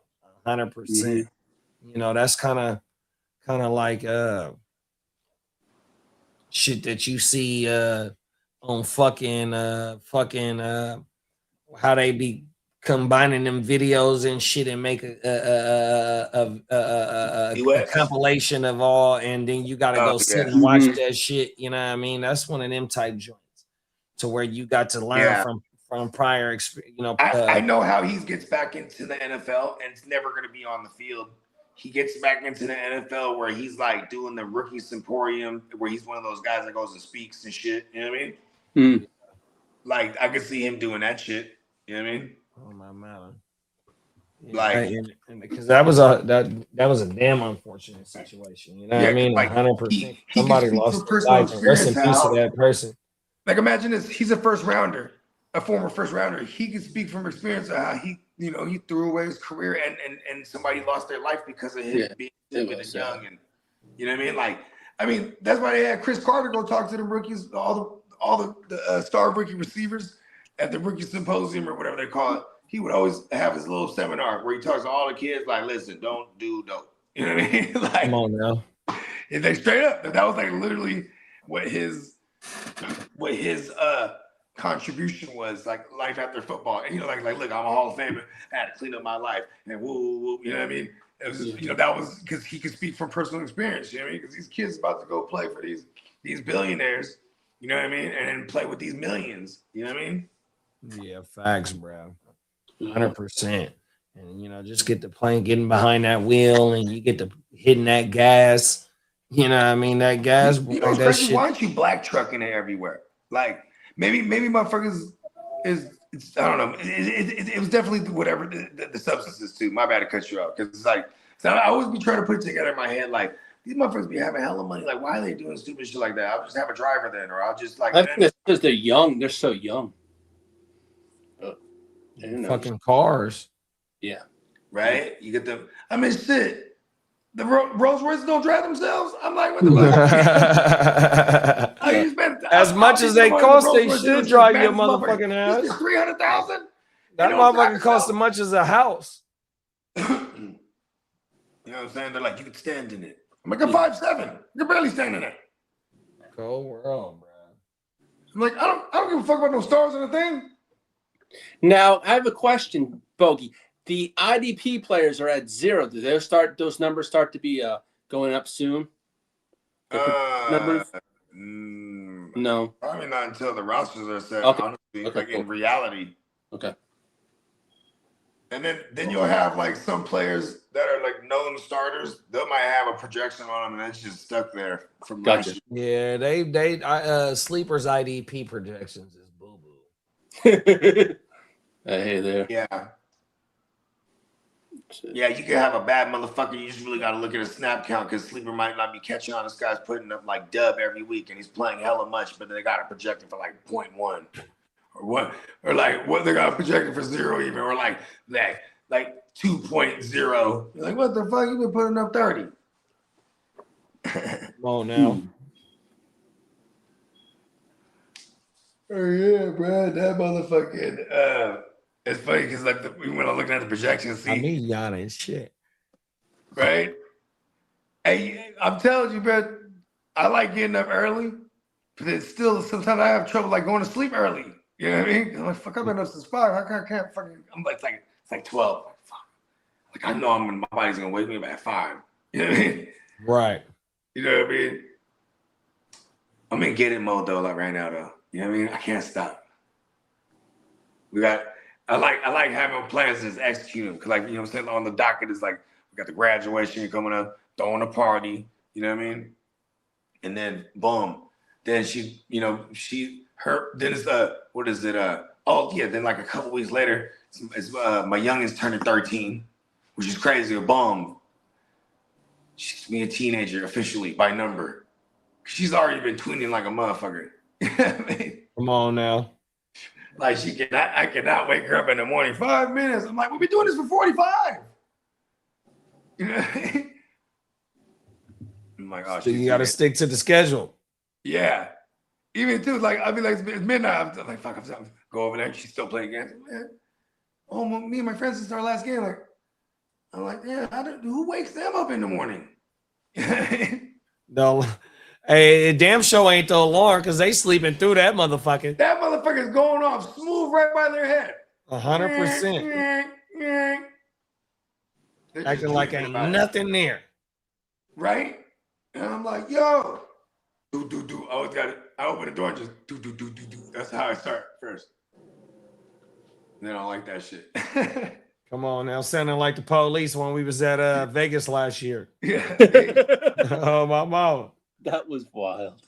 It's in your genetics, though. You know what I mean? It's in their genetics. So, like, they hear that. That's what you should be on alert. Come on now. I mean, Facts. Okay, it is funny though, because my youngest, she just smooth gets up, just 4 years old, gets up. Oh, all right, school. She's hella Ready hype. to go. Hella high. Sometimes too, I'll be like, hey, and then, I'm like, I'm trying to wake her up. So I'm like, hey, bitch, time to wake up. She's like, ha! Pranked you. You thought I was still asleep. I'm like, scared the fuck out of me. Like, oh, I've been up. She's ready to go. I've been up. Hey, that's what you call TTG, train to go. You know what I mean? But she has spooked the hell out of me. I had to text my girl. I was like, yo, you know what this girl did to me this morning? Cold world. Scared the Jesus out of me. I was like, oh, she hard. Like, and she never tripping too. Brushes her teeth. Like, yo, let's go brush teeth. Yay! She's all happy. Like, Time to go. like, yo, this is dope. Oh, everything. I used to have to fight the other kids. Ooh, even get an electric toothbrush. I'm like, man, this shit is easy. You just put it to the teeth now. It does all the work. Come on now. I will say, trying to fight these kids' cavities for them, it's not the easiest thing. But when their baby teeth is still there and they're young, getting them cavities, they learn. Because then you go, hey, when them teeth fall out, you only get one more tooth. You get one set, boy. Exactly. You know what I mean? So you know what I mean? That is not, that is like the benefit, if you want to find any benefit of them getting cavities young. I didn't have my first cavity installed in my 20s, bro, because then I didn't have dental anymore. And I just let that, you know what I mean? Oh, yeah, and I was rocking grills, too. I swear to God, that I contributed. You know what I mean? Just rocking grills all the time, like. Come on now. I don't know, it's got to. Smoking and rocking grills all at the same time, too.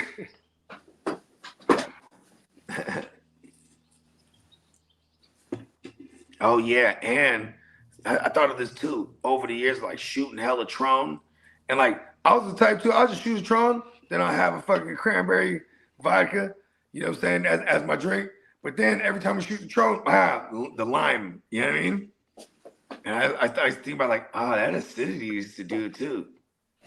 That acidity used to do it to the fucking. Yeah, that should have fucked the enamel up on your fucking teeth. That's what I'm saying. You ever seen that hydroxy appetite or whatever they call it? It's like the other toothpaste that these motherfuckers in other countries be using. Oh yeah.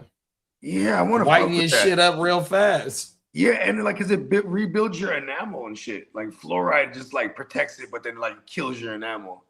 Like protects it for that day that you got cleaned. You know what I mean? That shit crazy. What does fluoride do? That's what they do when I leave from my cleaning. They'll get the cotton swab and put the fluoride on your shit. It's real sticky. Mm-hmm. And then they say don't eat or drink nothing for 15 minutes. Yeah, nothing hot.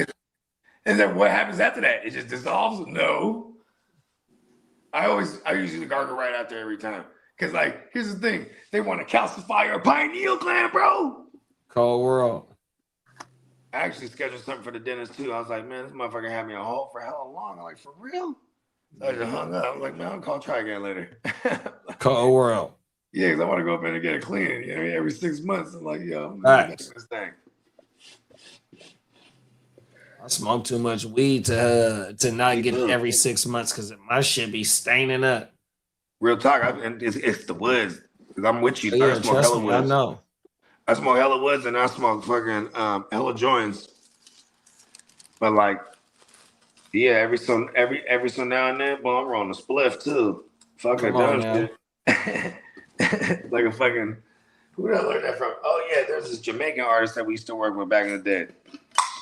And it was dope too because like this boy actually had a song with Junior Reid. You know her, Bogard, you don't know her my song with Junior Reid? I'm like, what? You got a song with Junior Reid? And we was in the lab like, fuck that. But this fool used to like bust a cigarette down and then like roll the weed in a joint and then throw some of that cigarette tobacco in there. I used to be like, man, that shit stink, man. You know what I mean? Damn it. Because he would just be smoking it in the studio. Like, hey, I want to play the song of Junior Reid. He's smoking this big ass Bob Marley looking split and shit. I was like, oh, they really do that shit. That's dope. Because when you look at Bob Marley joint, yeah, it's a fat ass joint, but man, it don't look like it's all weed. It was on the spliffery. On the splifferys. You know what I mean? Happening to my young whalers right now with the motherfucking. Oh, you know what's hella dope? So the dude that's shooting the Bogeymentary, like, so he was showing me some of the other stuff that he's been doing like recently, and they had some kind of event in the Bay. Oh yeah, it was like I think it might have been the reggae and or jazz in the park. I can't remember which one it was. Cause we be having downtown San Jose be having shit like that, which is hella dope. That's one thing I miss about home, because they'll just have bands all over the place just playing this motherfucker, and they'll block off the streets and put like the little guardrail things. And it's just going down. Motherfuckers are smoking. You know what I mean? But anyways, he interviewed the Whalers, bro. And I was like, oh, shit, that's fucking dope. That gives me my 6 degrees of separation to Bob Marley now. Talk that shit. Yeah, because this dude, you know, because I know, bro, he met them. They knew, bro. Let's go. That's just like your homie that was with Elon. Yeah. Oh, yeah. With Jeff Bezos. Oh yeah, Bezos. Yeah, my bad. Like, look at yesterday. It was Ricky Williams' birthday. It was Ricky Williams' birthday. I text Ricky Williams, right? Happy birthday, brother. He said, thanks, Bogey, right? And then it's funny because anytime I think of Ricky Williams, that's my 6 degrees of separation to Master P. Come on now. You know what I mean? Take 1 degree away. Close the door. The bugs. The bugs flying. Body. Yeah, P is the fella though, bro. Oh my mama, I fuck with P tough.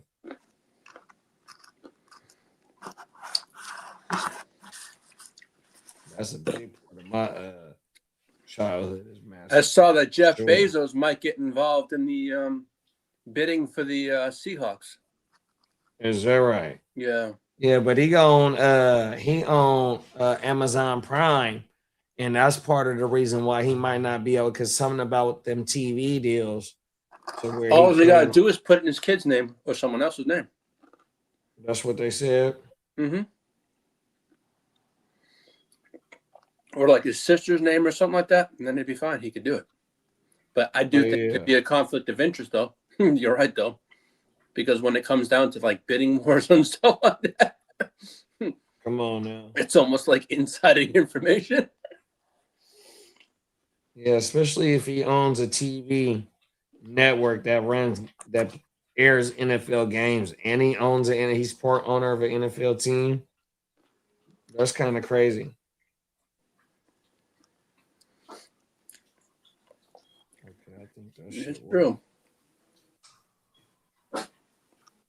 What they say, money talks. Yeah, you ain't lying. Mm-hmm.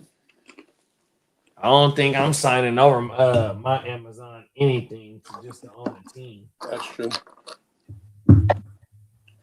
Amazon make way more money than what the NFL make. What an NFL team. Oh, for sure. Oh, they make billions of dollars a day. Whole world. For sure.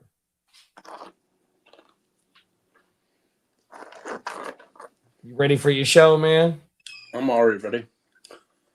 That's right. Mm-hmm. You want to give the people a little bit of inside save just in case if anybody can't make it to the next hour? I'm going to talk about the schedule. What? The brutal schedule from week 3 to 10. I'm going to discuss a lot of things today, pretty much. I mean, it's going to be I made it a fun, full-packed show today, but I have a lot of information, and I got some fantasy information on some Chargers players. Talk that shit. Yeah, I'm going to go over, let's see, today. We're going to go over the schedule. We're going to go over the brutal schedule of week 3 to 10. We'll talk some, what else we got here? We got how the NFL did us dirty, how we only got minus 24 rush yards when other teams got plus. But I'm not using that as an excuse, but it's going to be interesting. Huh? No, you don't want to use that as an excuse. No, I can't. If I'm going to use an excuse, it's just a segment. I mean, it's just how I saw it was an interesting stat. Like, yeah, we got this. It is what it is, but anything to do. We got 3 primetime games. We got 3 of those. You only got 3 primetime games? Yeah, we got 3. We had 5 last year. Wow. And we were 5-0. But y'all didn't do no good ratings. Yeah, that is what it is, though. I told Jim Harbaugh is always good ratings. No, that's for sure. Like, what happened there? That's crazy, right? Hey, do you guys play? Is there a Harbaugh this year? We have a Harbaugh Bowl. No, Harbaugh Bowl. There you go. No, we don't have the Giants this year. Oh, okay. Damn. We have the Ravens, but are you guys traveling? Are you guys traveling at all? Like internationally? No, because then those are like island games. Nope. Okay, then they really only give you 3 primetime games. That's crazy. Yeah. Fucked up. We were the 7th most traveled team in the league.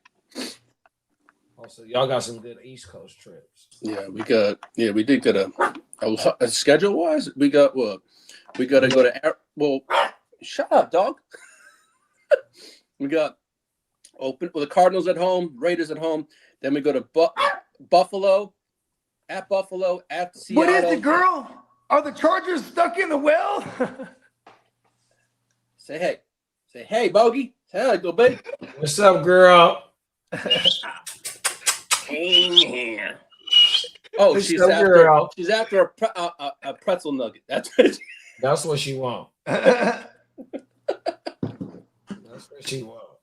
No. Come on. Don't deprive her the pretzel nuggies. Come on now. Yeah, because we got the Rams. That's at home to me. And they get the Ravens. We play the Buccaneers away. And you got the Ravens and the Bucks on the road? Ravens out a Monday Night Football game.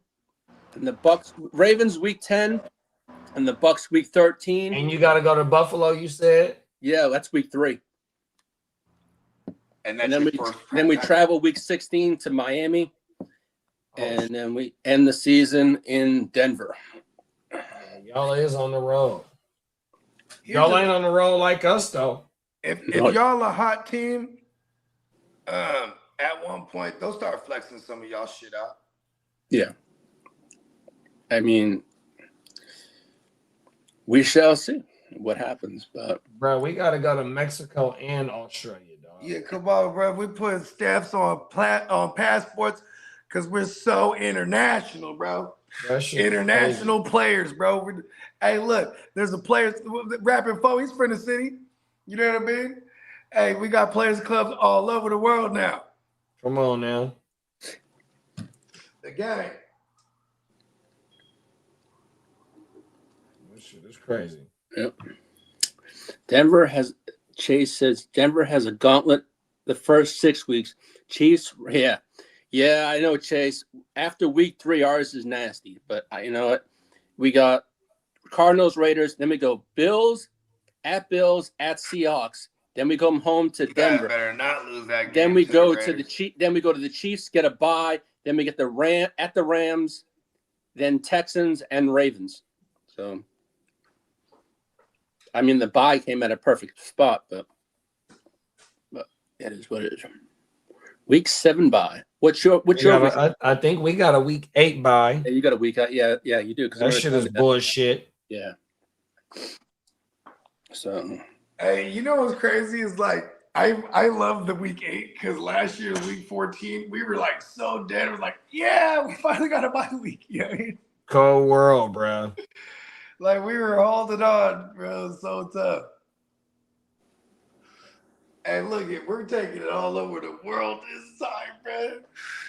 And you know how like when you see international team, like international games, you see the crowds, they got all the jerseys. Bro, watch these Niner international games, bro. You're gonna see hella red jerseys, bro. They're gonna be flamed up, man, bro. Real talk, because the Niners is one of them franchises, bro. Like, how come Uncle Jerry don't like none of his teams going? Oh, you ever notice that? I've noticed that I haven't seen them travel over. Well, they're going to Brazil this year. Right? They're going to Brazil. That's it. Yeah, you know what I'm saying? Because he's probably like, hold on, they can't afford America's team. You know what I mean? Yeah. If I go out there, I need 3,000. I need 3,000 Cowboy jerseys out there in every section. Yeah, it's facts. No, but you don't usually see the Cowboys travel international that much.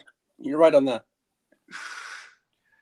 That Packers Eagles Brazil game, same thing. Even in that game, there was like even as much as the Packers was like a storybook franchise.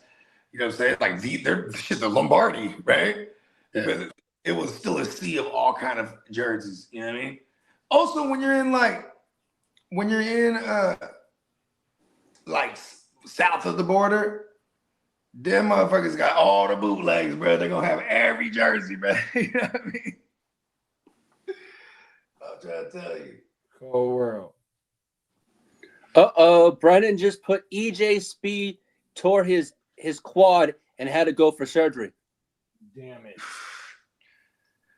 So it's H2O, Aziz, and I feel like I'm missing somebody, bro.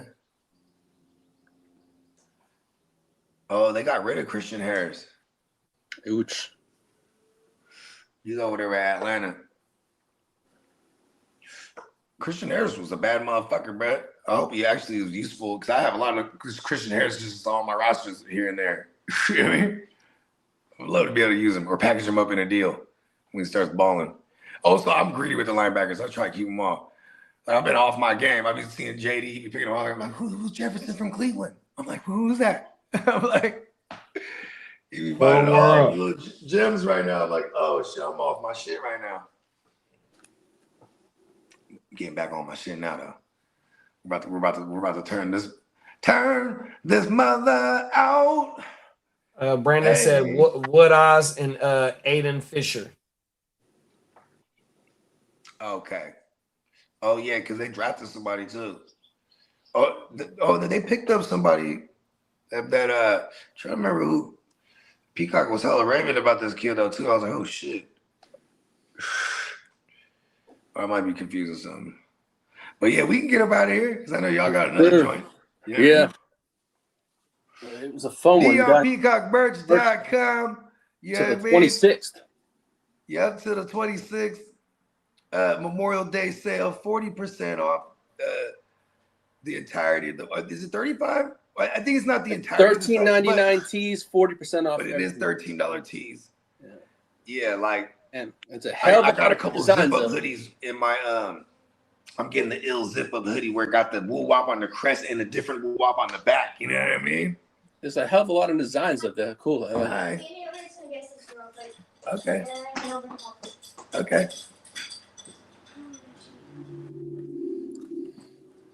Oh yeah, man. Yeah. But yeah, we get, you know what I mean? We'll go ahead and close this thing out. You guys already know what time it is. Stay locked in. Keep the notification on for the Power Hour coming at y'all shortly. And that will definitely be right back at y'all with some UFL action too, man. You know what I mean? Miss Facts. I might not be there in the beginning because I got some errands to run. But yeah, I'm definitely gonna pop in. Feel like turning. Come on now. Feel like turning up. You know what I mean? Damn right. Yeah. Let's go, baby. Gone. See y'all in the field, bro. 2.2 seconds. Peace. Yeah.